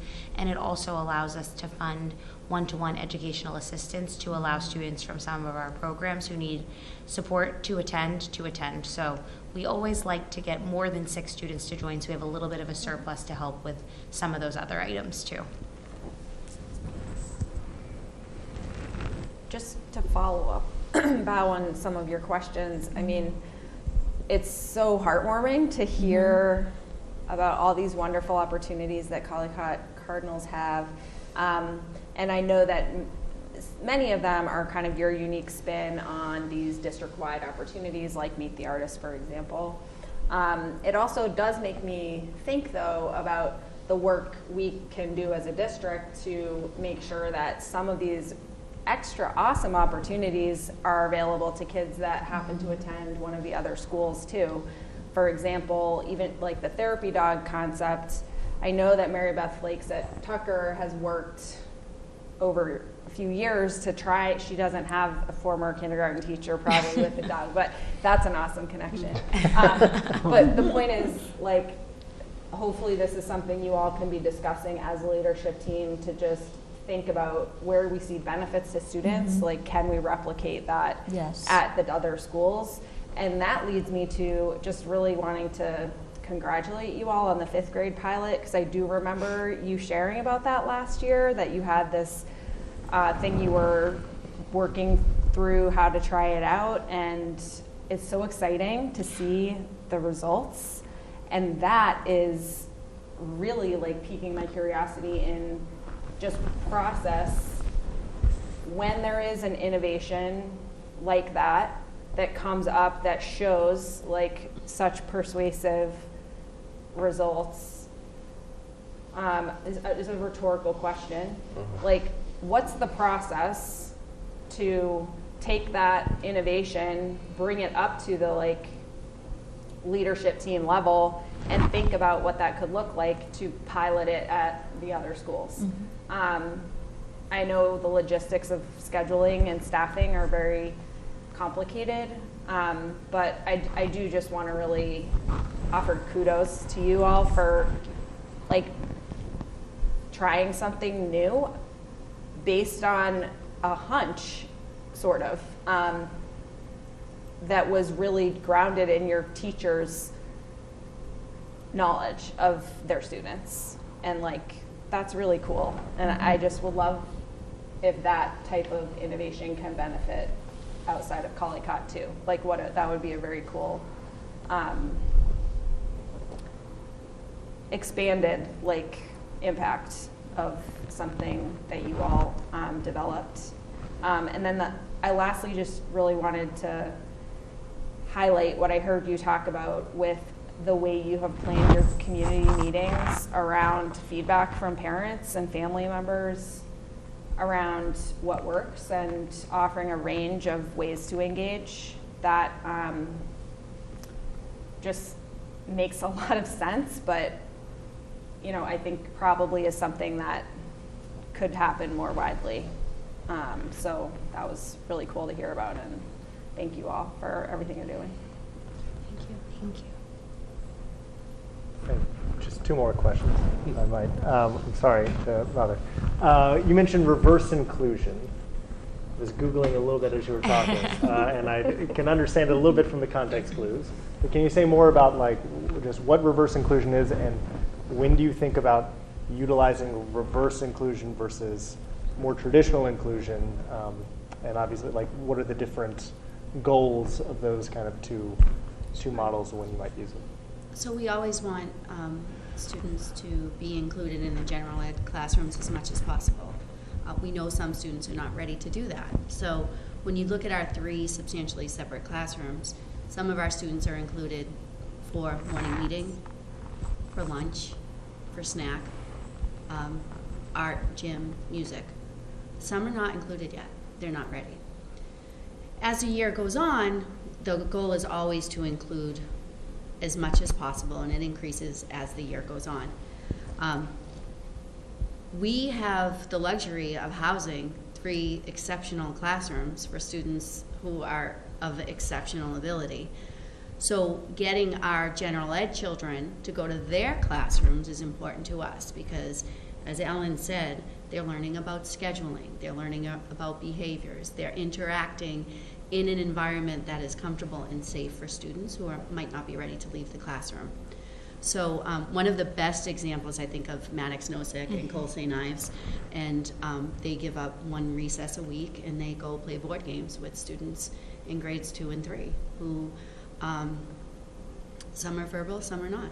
Some are scripting, some are not. But the joy they have together is so fun to watch. So permission has to go out. This is an exceptional opportunity. So we have to send permission slips home.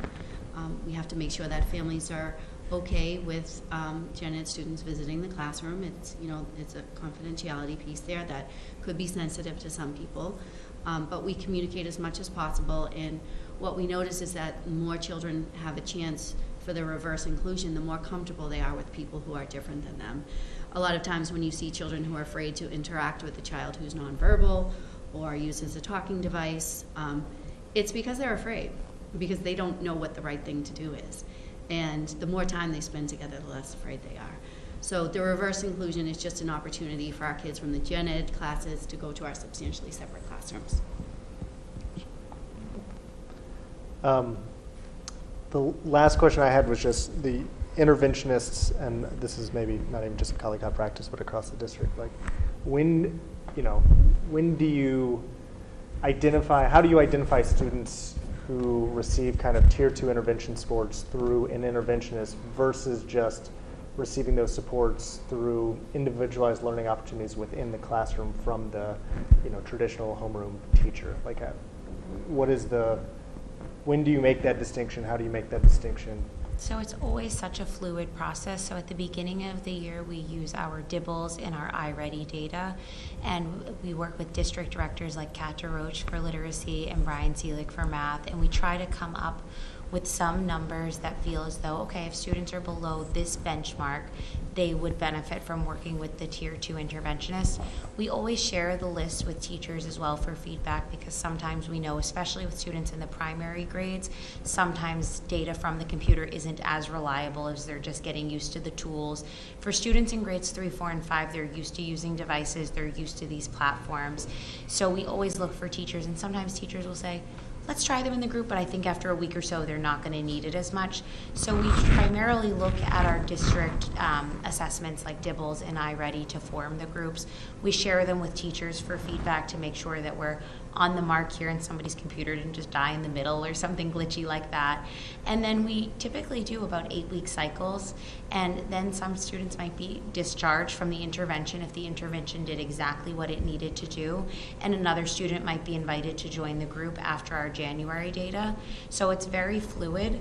There are times where maybe a student, as time goes on, they realize there'd be a benefit for the group, and those are decisions that sometimes come out of our student support team meetings. So if we have a referral from a classroom teacher and there's a suspected area of weakness in math, sometimes our interventionist might just take a look at them as a second set of eyes, and that doesn't necessarily mean they would join a group. It might just mean it's an observation. It might just mean they sit down and do a couple tasks together, and the interventionist might even have some suggestions for the teacher or vice versa. But they're very fluid, but they're based on data.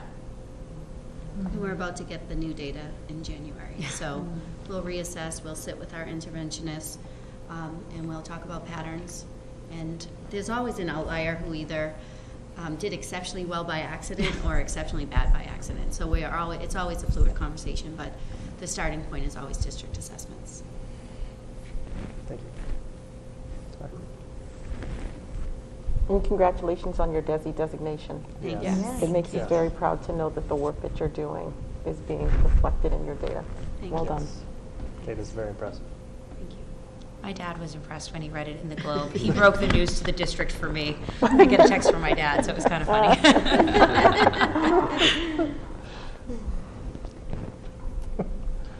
Everyone all set? Anna, do you have any questions?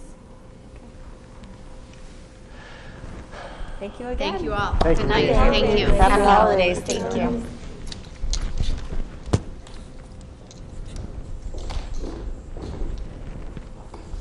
A couple of our student reps have joined, so.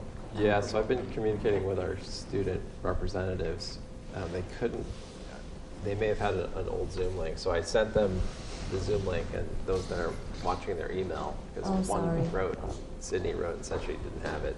So I believe, I'm hoping that they all can get on. How many do we have? 4. We have Sydney and Adam joining us. Okay.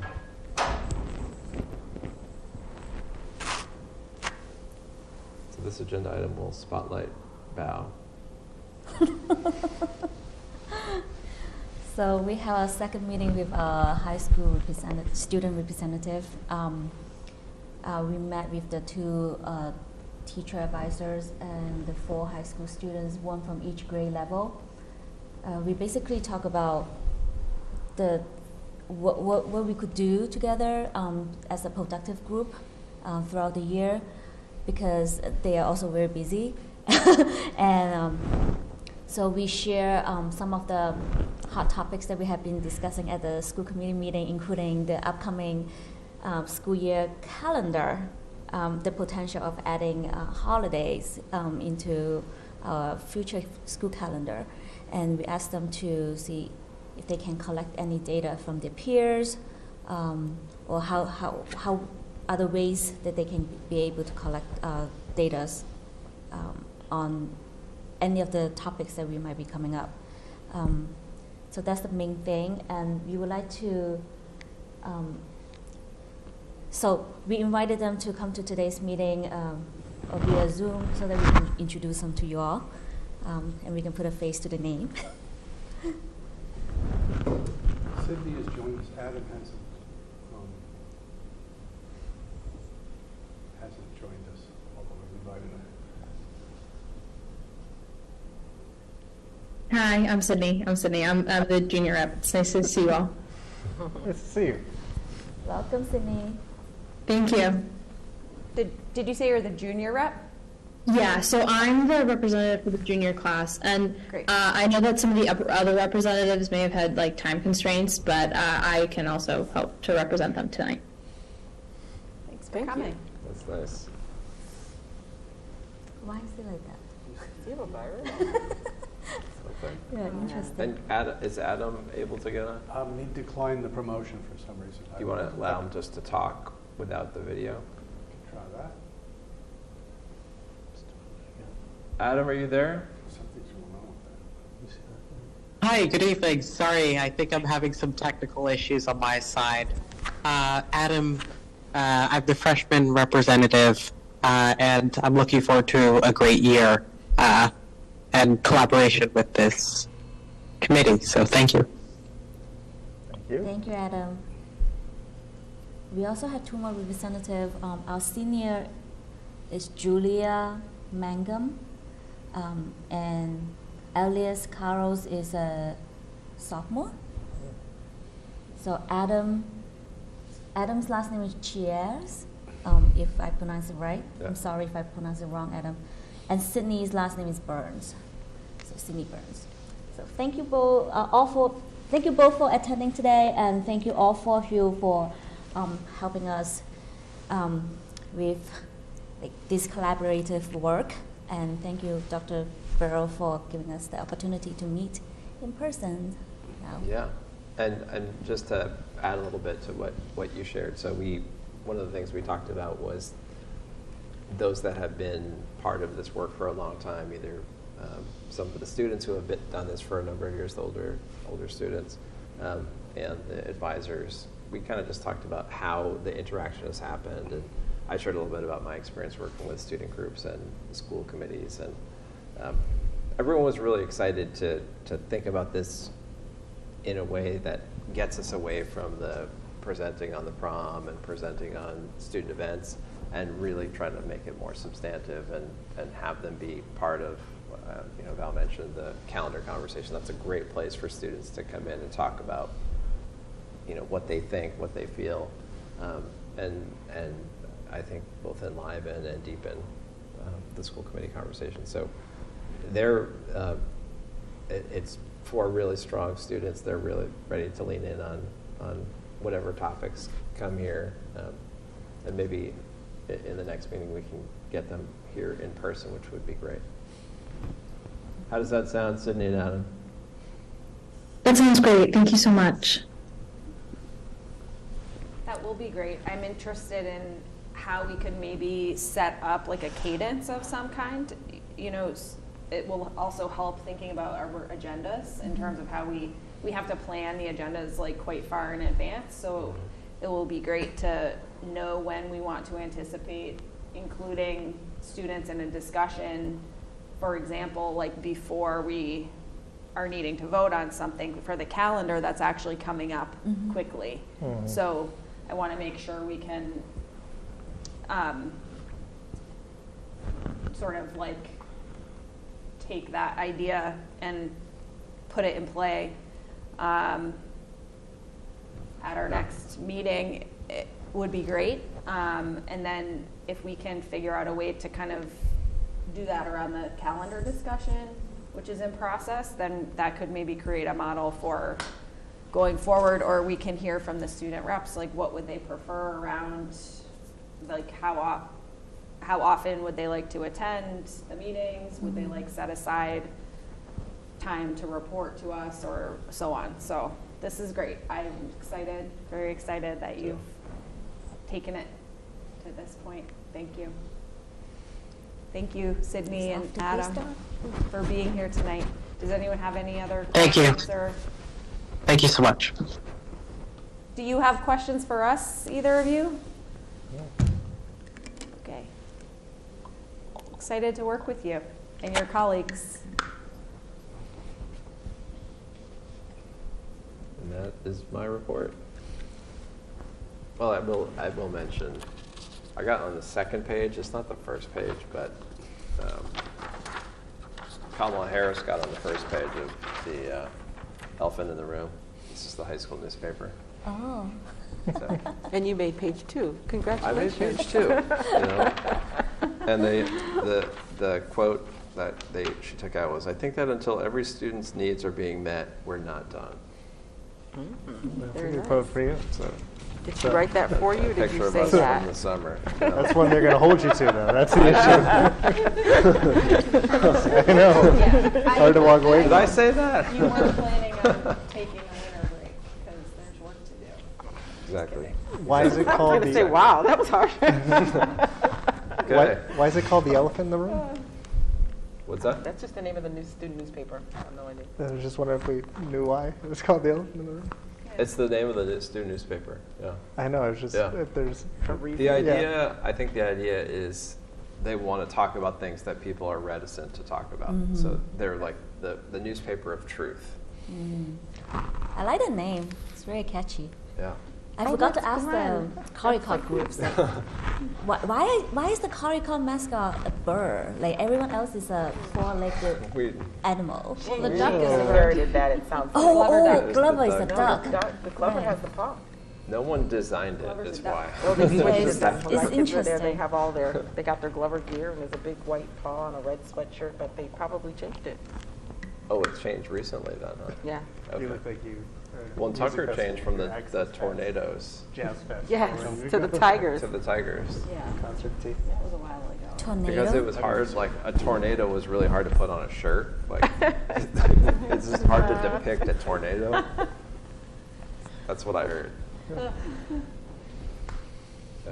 All right, well, the chair's report is next, and this town meeting update is going to be very quick because we were all present at town meeting, and I think I'm just supposed to provide a quick update circling back on the couple of items that were sort of directly relevant to our work on school committee. The first was, so for community members who may not have been following town meeting, school building committee, we will hear a report from school building committee in a little bit, but one thing that did happen is town meeting approved the $400,000 allocation for the school building committee to continue its planning towards the site, the architect, right? And maybe you can let us know more about that when we get to your report. But that was kind of one highlight of town meeting. And then the second piece that we had discussed at school committee was, I believe, Article 6 regarding recording of meetings, which of course we already record our meetings, which not all the elected boards in town are doing at this time, but that article was deferred to the annual town meeting in May, or sent back for further study rather, so it may or may not come back in May, but that would, I think, sit with the select board is my understanding at this point. So that one didn't get a determination. Any questions? Pretty straightforward. And I have a very short report tonight, but that's good because I know that under finance we do have quite a bit to talk about with hearing about the budget. And we have some vendor warrants, so I'll just hand it over to you for finance. Do you want to go first? Do you want me to get the warrants out the way? Do what you choose. All right, warrants quick because you'll have all the time. Excellent. Excellent. All right, so Some motions. that's right. I would like a motion made for vendor warrant number 23 in the amount of $656,279.83 payable on December 14th, 2023. So moved. Have a second? Second. All in favor? We gotta do Roll that. call. No. Dr. Carroll? I know, Yes. right? Dr. Miranda? Yes. Member Chu? Yes. Member Loring? Yes. Member Varghese? Yes, and I just want to say that for some reason the video is out for Milton Access, so I don't know if someone picked up on that, so I can't see you guys. Oh, yes, it's an orange box. Where?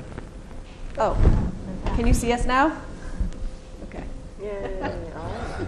And I'm a yay, so we're good. All right, next, vendor warrant number 24 in the amount of $456,291.93 payable on December 21st, 23. May I get a motion? So moved. Second? Second. All right, roll call vote. Member Varghese? Yes. Member Loring? Yes. Member Chu? Yes. Dr. Miranda? Yes. Dr. Carroll? Yes. I'm a yes. We're good. Thank you. And with that, I turn it over to you. Great.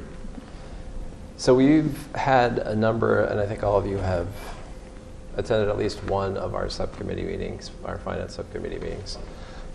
We today met for the maybe fourth time and presented level service. We've presented the needs budget previously and felt like it was now time to bring both of those budgets forward to the full committee for conversation. We are moving towards looking for action from the school committee in January on the budget, and feel like we're very close.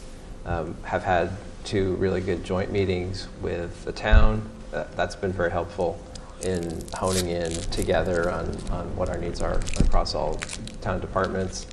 Glenn has put the presentations that you've seen, those 2 separate presentations, together tonight for us to kind of go through and hopefully get to some kind of finalized place where we can warn a vote for January 3rd, which is our next school committee meeting. So Glenn, if you want to bring up that presentation and kind of bring us through that, we'll then move from there. So loud. It was really loud. But since we've already started, you might as well go. I think you just got to open it. Glenn's still pulling it up. Glenn's still pulling it up. Small wrapper of something red, and I was like, oh, There's so just also toss the me one. Monteleos. That's what I thought. Yeah, that those was. are sugar cookies. You should open them, probably. Well, I'm so sorry for the viewing audience. This was like something meant to be quiet, and it just Selena, wasn't. can you pass the cookies to I know, right? It's almost it has 9, rice so. crackers inside, Ooh. so it's crunchy. It's very good. And if we're going to go loud, we might as well just go all the way. You can't take Mark anywhere. Or Selena with lettuce. Oh yeah, that's right. Keep me away. Wow, those look good. Wow, who bought those? There are Christmas Lizzie did. trees under there. Shall I talk while you eat? We're taking a snack break. It's almost 9 o'clock. Is this on the agenda? Those look good. Pause for good cookies. So, very briefly, as the superintendent said, most of you have seen these, if not all of them before, but it's a chance to talk about this sort of in public and on TV. The first part of this is our level service budget, which we have talked about, that all staff will be rolled over in fiscal 25. We're not talking about any additional staff in this, contractual obligations. And the rollover of all staff who are currently either funded by ARPA or ESSER funds, which are being exhausted at the end of this year. So it's, from our perspective, this is the cost of doing exactly what we do now next year. Our current general fund budget is about $61.5 million. We are using about $1.1 million in ARPA funds and ESSER funds this year. So our current total budget is $62.7 million. To roll that forward into next year is $66.9 million, basically $67 million. That's an increase of about 6.8%, but because we have to absorb all the ARPA and ESSER funds, it's actually an increase to the general fund of significantly more than that. It's the extra $1 million of the rolled up cost of $1 million into the general fund. So it's an increase to the general fund of $5.4 million. This is a feature we will be seeing across town this year, because we are not the only department using ARPA funds, for instance. And if other departments wish to continue with the services they are currently getting through these funding, this is a pattern you'll see, or the town administrator will certainly see from all the other departments as they roll forward. What drives that increase? I'm looking at the overall 6.8% increase of the budget. About $3 million is staff increases, 5.8%. About $1.3 million is non-salary costs. The $3 million in salary increase, we've talked about this before in the fact that although our enrollment hasn't necessarily dramatically risen in the last couple of years, the needs have changed. I've been quoting the fact in several places that 5 years ago we had 600 students on IEPs, now we have 800. 5 years ago we had 70 students who are English language learners, now we have 120. These are numbers that are real. And as a result, what we're seeing in our staffing needs is not more second grade teachers or more kindergarten teachers, it's more specialists, more BCBAs, more educational assistants, more of this. So actually a big factor in this is an increase in special education instructional assistants. When we built the budget in the fall of 22, we had 94.1 FTEs. This fall, we have 104. And I won't tell you that we won't have more by June, because needs change, and as needs change, we deal with it. So that's a big piece of the budget increase this year, is basically the increase of educational assistants. And it's the final year of a contract where we were working to bring our educational assistants to a more living wage.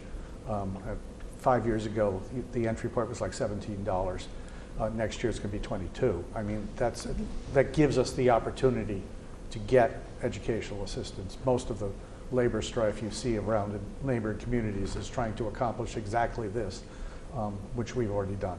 So, I mean, it's a cost, but it's an important cost. It's a needed cost.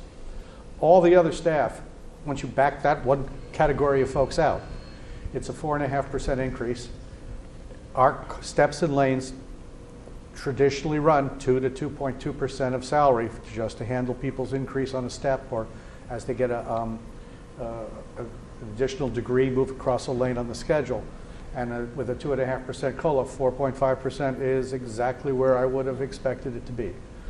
So I'm really, there are no surprises in the salaries, even though the number may look like a surprise. What about the rest of it? The 12% increase in non-salary increase? Well, again, of the 1.3 million, 900,000 is special education out of district tuitions. That's the now infamous 16% raise in private school tuitions that was approved by OSD last year. That's huge. We are waiting to see what this, there is a sort of a supplemental circuit breaker program that the state funded in the current budget. We don't have many details on it yet. We may be able to get some more, a certain amount. We should be getting some additional support for increases above 7.5%, but as of yet, it hasn't been fleshed out exactly what that is. We have a couple seminars coming in January that we'll look at that may give us some relief on this, but it'd be one time. It's just for this year to take care of the large hit.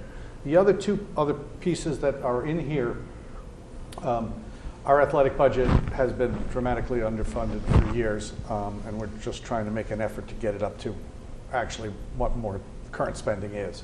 So there's about $80,000 in there.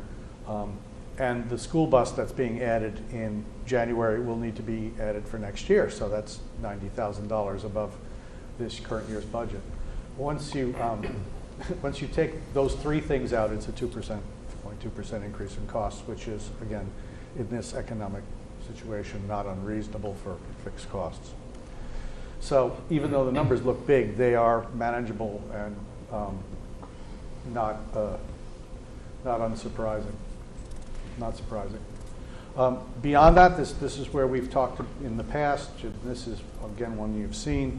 Just to quickly run through it, we were looking at what are the systemic initiatives, what do we need to do involving the multi-year plan, what steps can we take as sort of baby steps in year one to get us more towards sort of systemic reorganization that we're interested in looking at to see how we can streamline.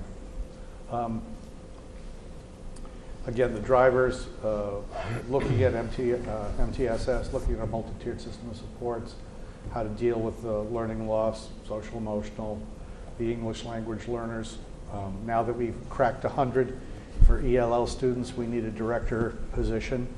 That's part of, there are various things that are required at certain benchmarks when you number of ELL students. Nursing supports, we've talked about that we're looking at, we have increasing numbers of medically compromised students. And the enrollment bubble in the elementary school has crept up into the middle and high school that we've seen over the years, and it's led to unavailability of certain offerings just for lack of staff. So on the MTSS level, we were looking at the addition of 2 reading interventionists. Holly spoke to the full value of them early, but it really, we really fund reading interventionists primarily grade 3 and below. We'd like to be able to do more in grade 4 and 5. two teachers would allow basically half-time. They'd be half-time at each of two schools. We get some more additional support in grades 4 and 5. Adjustment counselors, this I would say is the single largest ask in the needs-based budget, is just to deal with all the issues that we're dealing with in the schools on the social emotional level. We have one adjustment counselor at each elementary school, one adjustment counselor for 450 to 600 kids, depending which school you're talking about. The recommendation is one for every 250. We're way beyond that. And we would look to add some at the middle school and some at the high school as well. We have 2.5 at the middle school. We'd like to bring it up to 3. We have 3 at the high school. We'd like to bring it up to 4. So the minor adjustments there, more large adjustments. As I say, it's the recommended is one for 250 students. In special education, we're looking at a lot of things in special education, but some sort of initial efficiencies we looked at. And I'd point out that both of these we anticipate will actually be revenue neutral. 2 administrative assistants who would help the team chairs take a lot of the scheduling and paperwork off their plates, and allow the team chairs to do more of the evals, revals, and things like that we are currently having to contract out because we just don't have the staff to do. And the same with a secondary level psychologist to get more of the testing, for instance, being done in-house, less outside. And we are spending an enormous amount in contracted services in special education. I know we're going to go over that budget this year. I mean, and part of it is because we have been unable to hire certain staff. So I mean, this is something we really have to bring under control, because this is the one area of the budget that we can really explode when you get into all the contracted services. ELL I mentioned. We need an ELL lead. We're looking at it as sort of a half-time director, half-time provider. We're not exactly sure what the details to be worked out on how exactly, whether that's a Unit A or a Unit B position or what. But that's the need is there. We'll have to figure out how best to satisfy the need. But that's a person we need there for our ELL. Again, along the lines of special ed, these are almost bills. They're requirements that we have to handle the children we have and the needs they have. We're looking at increasing the elementary librarian support. We currently have one librarian for 2,200 students. Seems kind of awkward. It's hard to imagine that one librarian can do that. Nursing, again, currently we have one school nurse at each building. We have a director of nursing. We have one ARPA-funded floating nurse and 2 ARPA-funded part-time nurses who are 2 days a week each. We'd like to increase that to get the extra day, whether it's one of those 2-day-a-week people become a 3-day-a-week people, or whether the 2 jobs be combined into a full-time job or something. We'd like to get another day of nursing in there just to bring that level up. There is no question that our director of nursing is constantly struggling, trying to figure out, there's a field trip tomorrow. Who am I going to send? Because I have a medically challenged student on that field trip. You can't send the school nurse. You can't leave the school empty.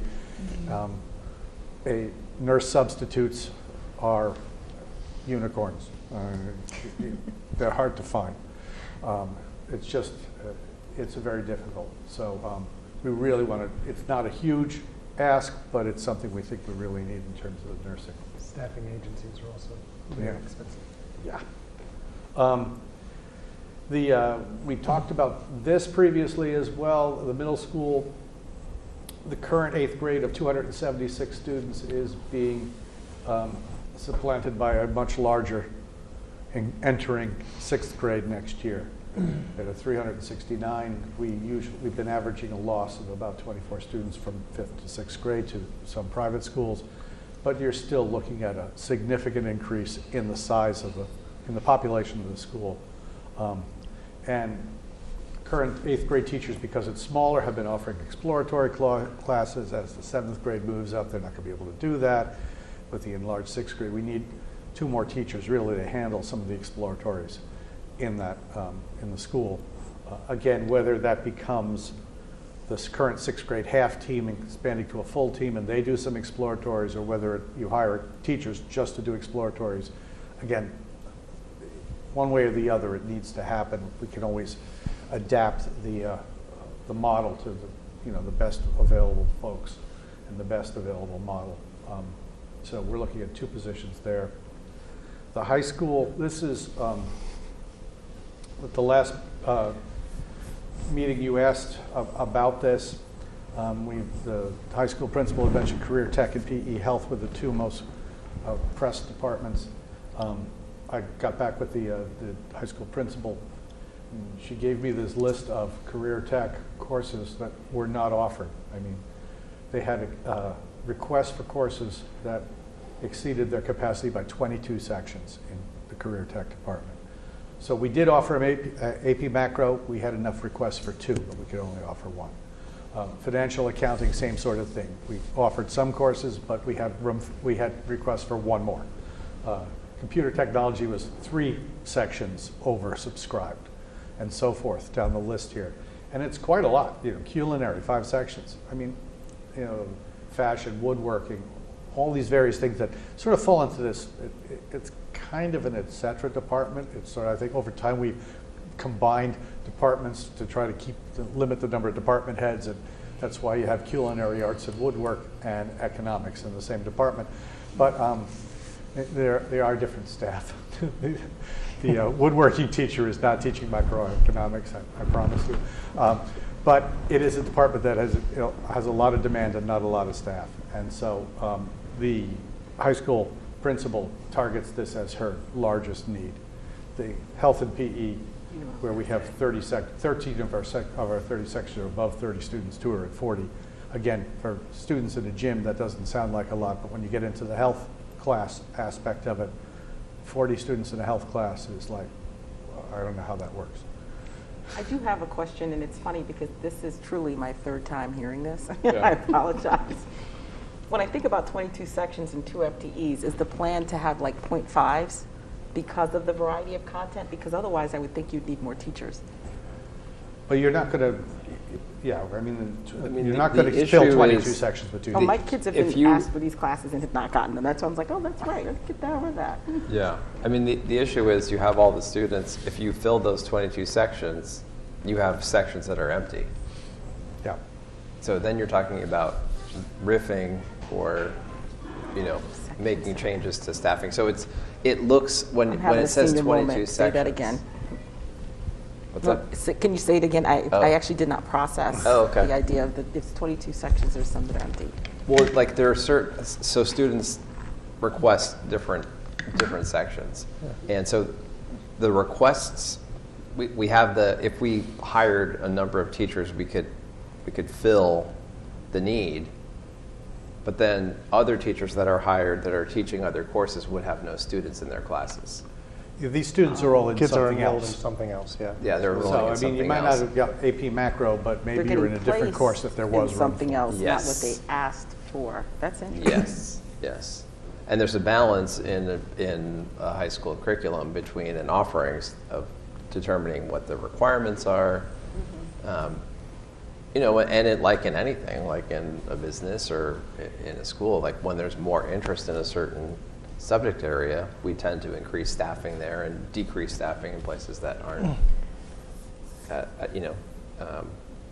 filling as much, or when you have courses, for example, that only have 5 or 6 students in them for more than 1 year, not an anomaly, but those are things that on an annual basis that high school administration would look at and make determinations around what, if any, changes need to happen to staffing to respond to that reality. But is it fair to say that this request for 2 FTE in this area is still a conservative request? It will not come close to meeting the demand. It will just improve the situation and help more students get access to the first choice electives. Yep, that's well said. We also mentioned a couple administrative leaves needs. Trying to differentiate between curriculum instruction and human resources. Human resources, is a different skill set. It doesn't need to be necessarily an assistant superintendent level skill set. It could be a director. It can be a manager skill set. Free up the assistant superintendent to actually do curriculum instead of dealing with the various different HR pieces that are necessary. So we're looking at that as we have more and more staff. HR becomes more and more a real full-time job. And our communications director is, currently a half-time person. As we get more and more need for communicating and more venues to communicate in, it becomes less and less easy to deal with that on a half-time basis. We really want to. And it's not modernize that. Yeah, and that position is not just sending communication out; it's engaging and bringing people in. And I think sometimes people think a communications director is sitting there like writing Facebook posts, sending out emails and blogs. That's a really small portion of what a communications director does.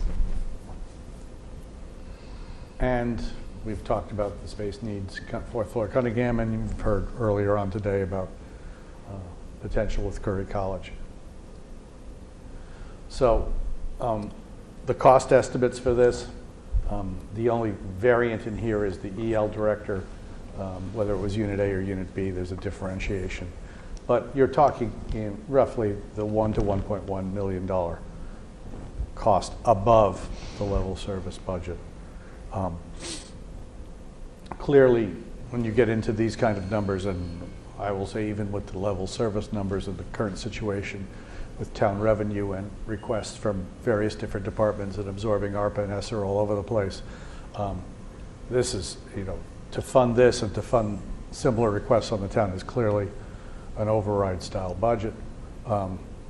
We'll have to see where that all plays out and to where the select board goes, whether they want to just try to make it through this year, whether they want to build a contingent and non-contingent proposal. That will be playing out in January and early February as we get better revenue estimates and we look at all those different things. But this is where we are right now in terms of what we think the rollover is, what we think the needs are. I would say this is, at least 95% of the way to be the request. There may be a couple small tweaks you want to make between now and January 3rd while you're unwrapping presents. I was going to mention we did have a conversation this morning for those that weren't present at the finance subcommittee meeting about our fees and looking at all of the student fees that from preschool through 12th grade, and are currently reviewing those with an eye, I think, towards equity and I think a system. I feel like sometimes in the past programs have started and absent a grant or something, there was conversation to fund some of it with fees. Maybe it didn't include all of it. But if you look across all of our fees, there's not a real clear rationale in terms of like why we charge what we charge. And so we are reviewing that we're bringing it next. We've done an initial pass just to look at it, bringing it to our principals next month. So I think on the 3rd, we'll have done a bit of work. We'll still have more conversation probably to go, but we'll be very close. And of course, the other one is as we continue the discussions with Curry, there will be lease payments, which we'll have to figure out how we're going to deal with those. And even though we'll be bringing our staff over there and our students, it remains to be seen whether, for instance, it will be their custodial staff that takes care of the building, or will we need to supply someone. we will certainly want to bring over an administrative assistant, for that building. We currently, I would say, don't have one to spare, so that's probably a new hire to be that administrative assistant there, or something like that. I mean, there will be some costs with opening a new building next fall. Again, since we don't have actual lease proposal yet, it's kind of hard to say what those are. But that's why I'm saying this is not 100% yet, because there are a few things still in the air that we'll have to deal with. I appreciate the fact that you were all able to create a budget with the leadership team that reflects the needs that are known in the district. And giving ourselves the flexibility to address fees and address the possibility of a new school building. The warrant committee's been an active member of this discussion. So the good thing is there's no surprises here. And the preliminary feedback from various stakeholders has been, our budget is reasonable. There aren't asks in here that someone could say don't reflect what our known needs, do not reflect research-based practices when we talk about ratios. So I think this is something that any one of us could share, whether it's at the warrant committee or town meeting, comfortably. And if we add the context of how this falls in our strategic plan, I think it gives people the full story of, this is the arc of the work. We started here. We told you these are focus areas. There's nothing here that conflicts with that. And I think we're just continuing this story that we've shared once the first strategic plan was launched. So thank you for taking the time to convene your leadership team and put together a budget that reflects what we know to be the known pain points and missing items. Thank you for your work as well. Yeah, thank you, Bob. For your leadership. Leadership on us. Not easy. You did the work. Yes, thank you. So, with your permission, I'll give this much that we have to the town administrator. He's in the process of trying to put together, spreadsheets for the town and so forth, and we're getting his work together with the understanding this isn't the final budget, but it gives him something to work with, gives him some numbers to put in to the spreadsheets, and I'll just share it with them unless there's objection. No, I apologize that I actually missed this morning's meeting, but I'm wondering if there is a slide that we could add at the end, just that would actually add it all up, just for folks who very quickly want to look at it and understand what the level service budget would be, plus the systems-based number. I think it's just a simple summary Yeah, I mean, at the end. I have the spreadsheets I have backing this up. This comes with 25 pages of spreadsheets just because it's me. The first thing we just want to zero in.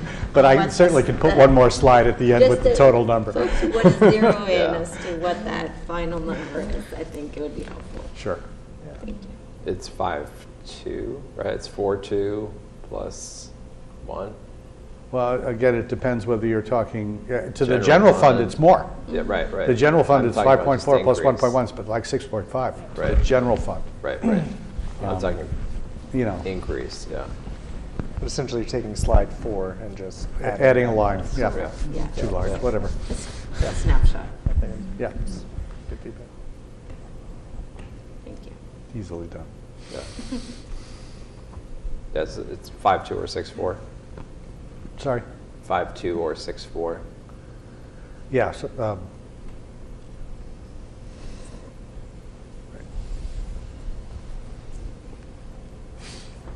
That concludes our presentation.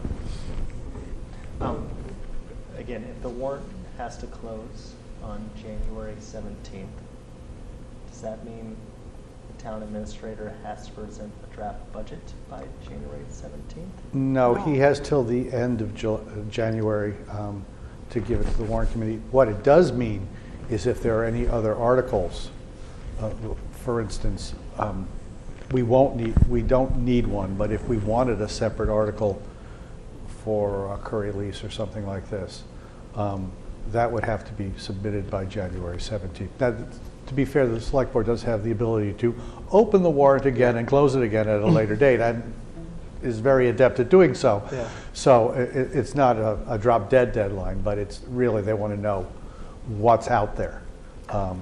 As I say, that is a possible avenue. It doesn't have to be that way. You know, again, Curry will just depend on what we see. It's a little early yet to figure out. It's ready when it's ready, in all Yeah. reality. Because they have to, we're negotiating. It's in a tough spot. But it could be something we have to build into our budget. It can be done as a separate. It can go in a number of ways.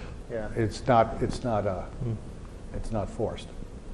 And, you know, we can look at it as, oh, well, given where we are, we want to look at a one-time expense to get it started next year and then build it into the budget the year after that. You know, there are various different ways to do it at this point, you know, depending on how it all shakes out. So it's early in the game.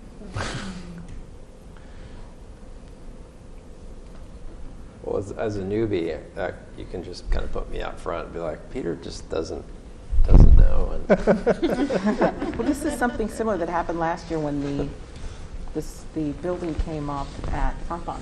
It was at a random time of year, and everybody figured out something that I had nothing to do with. Everybody figured it out, so I'm optimistic that the fact that Curry has that space available and it's already prepared for an early childhood setting, that's really good. Yep. Well, since you're going to have the conversation with Curry College, they also have a school of nursing. So we are looking for Good point. maybe we can recruit from them. You're right. And there's also another college of nursing right next to Van Bon. Yeah. Labouré. Yeah. So there are some resources available, but just like how to attract internships. Yeah, exactly. Yeah, internship. Internships are one thing, but you actually need licensed nurses.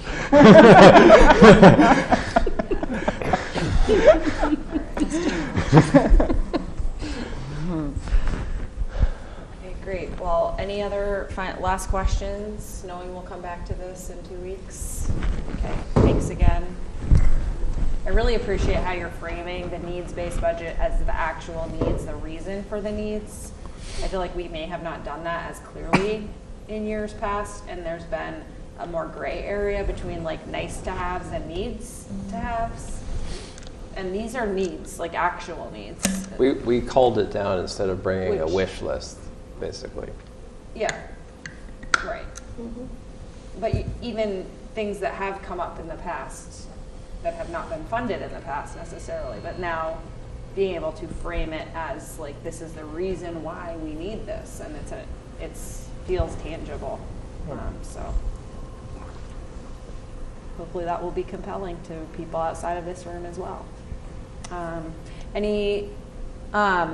Let's see, the next piece is policy. Anna? Yes, okay. Since it's getting close to 9:30, I will be quick. The central office team put an incredible amount of work and went through all our existing policies section by section and then cross-referenced them with both MASC and DESE, and then bucketed them into 4 categories: add, revise, delete, and start, which kind of prioritizes which we should look at.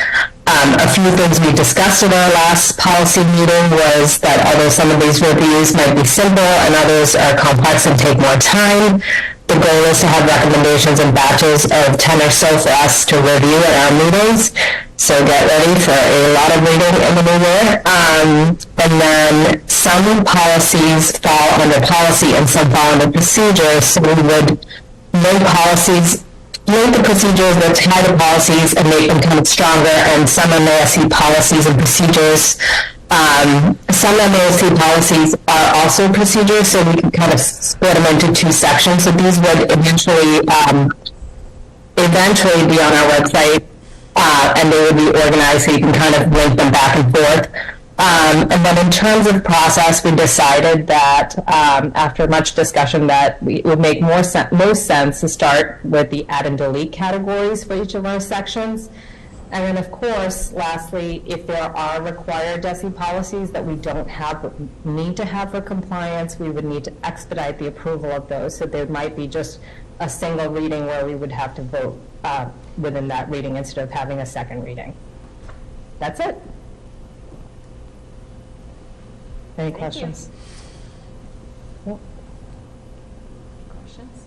No? Yeah, so get ready. It's going to be exciting in the new year with Solace. Peter and Glenn, thanks for all the work you're doing on that. Yeah. It's a lot. It's so time It's a lot, consuming. but it's needed. It's going to be good. Thank you, Anna. All right, School Building Committee. It's my turn. School Building Committee met on this past Monday. We discussed a few things. We talked about project timelines. So again, currently we have OPM on board. They're now kind of helping to run these meetings, which is great and very helpful, especially for Sean. We are within the process of the RFP to select an architect for the project. So we have that written, that is going out, and we've talked about the process of kind of timeline of when it will be posted, when they will do walkthroughs. They actually already did the walkthroughs last week with some architects. We talked about, we've had lots of interest. About 40 different groups have pulled the RFP at this point. Doesn't mean all 40 will submit a proposal, but that's great that it's getting kind of that many eyes on it. And so, early in January is when the deadline will be, probably I think second or third week in January, and then after that, we talked about just the timeline of a subcommittee of members of the School Building Committee, as well as members of the school district itself and town reps will kind of meet as we did with the OPM to kind of take all the proposals, whittle it down to a finalist list of 3, bring that back to the School Building Committee, and the School Building Committee will then select the architect kind of through that process. So we'll very much mirror what we did with the OPM, and the hope is that we have that done kind of early, middle, sometime in February is essentially when we will have an architect selected.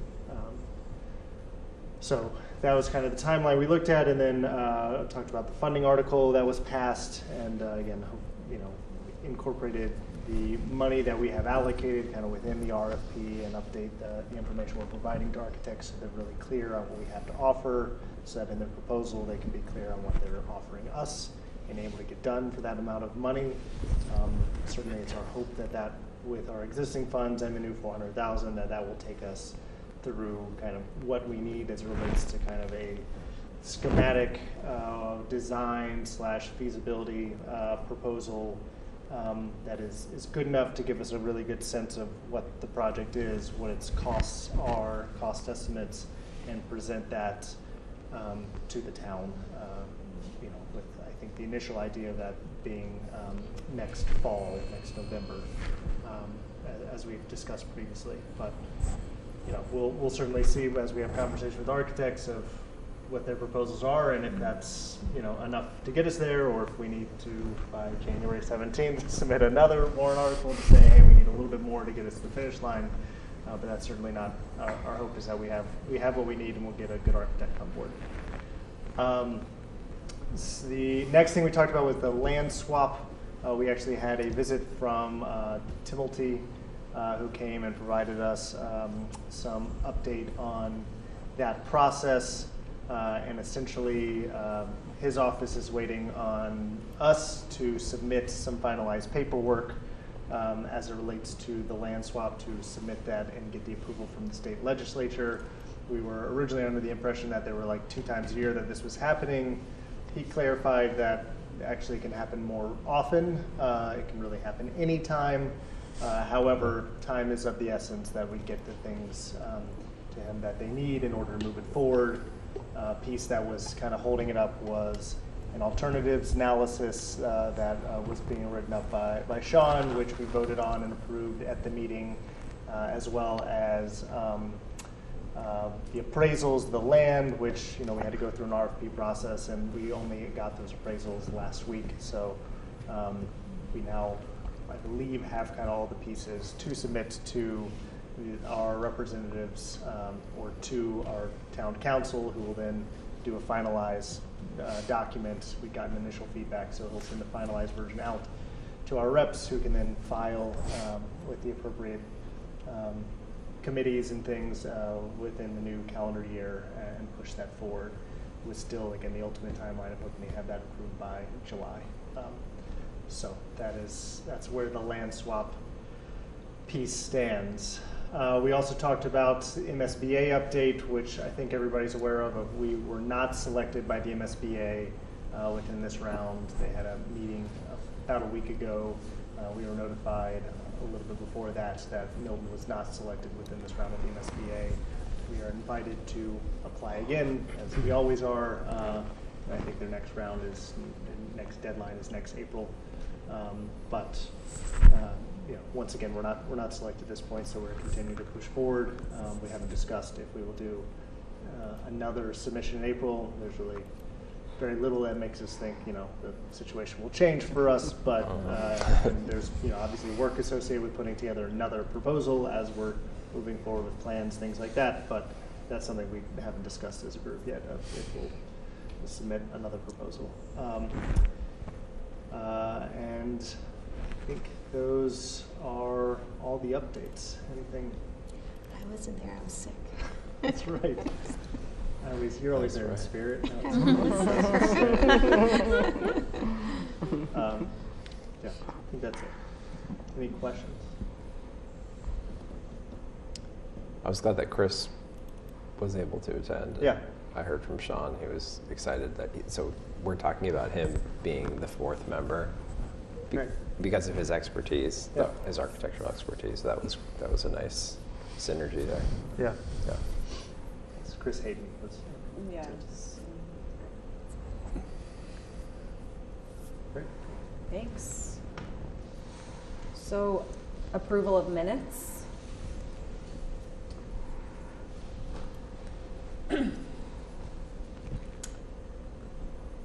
I'd like to make a motion to approve the minutes of the December 6th, 2023 Milton School Committee meeting. Second? Second.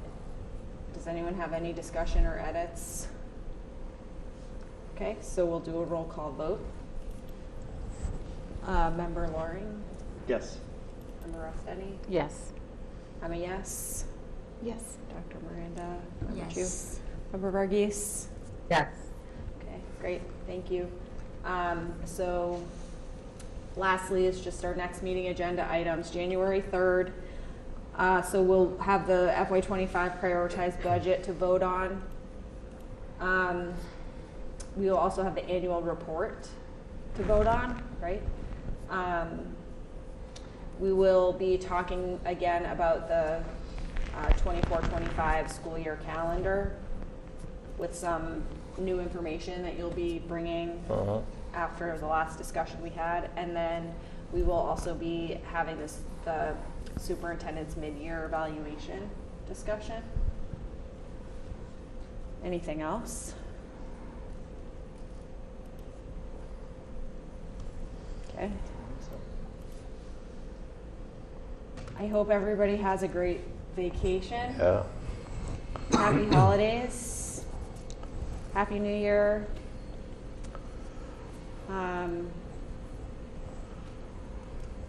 Let's try to put our feet up a little bit. 'Cause then we're going to come back and it's going to be right back at it. But thank you all. Please take the candy and cookies as we leave. I'll be sure to take those cookies for you. I Okay. don't want them to go bad. We need a motion. Anna, safe travels. Enjoy your time with your family. And Motion to adjourn. Thank yeah, you. I'll make a motion to adjourn. Is there a second? Second. Member Varghese?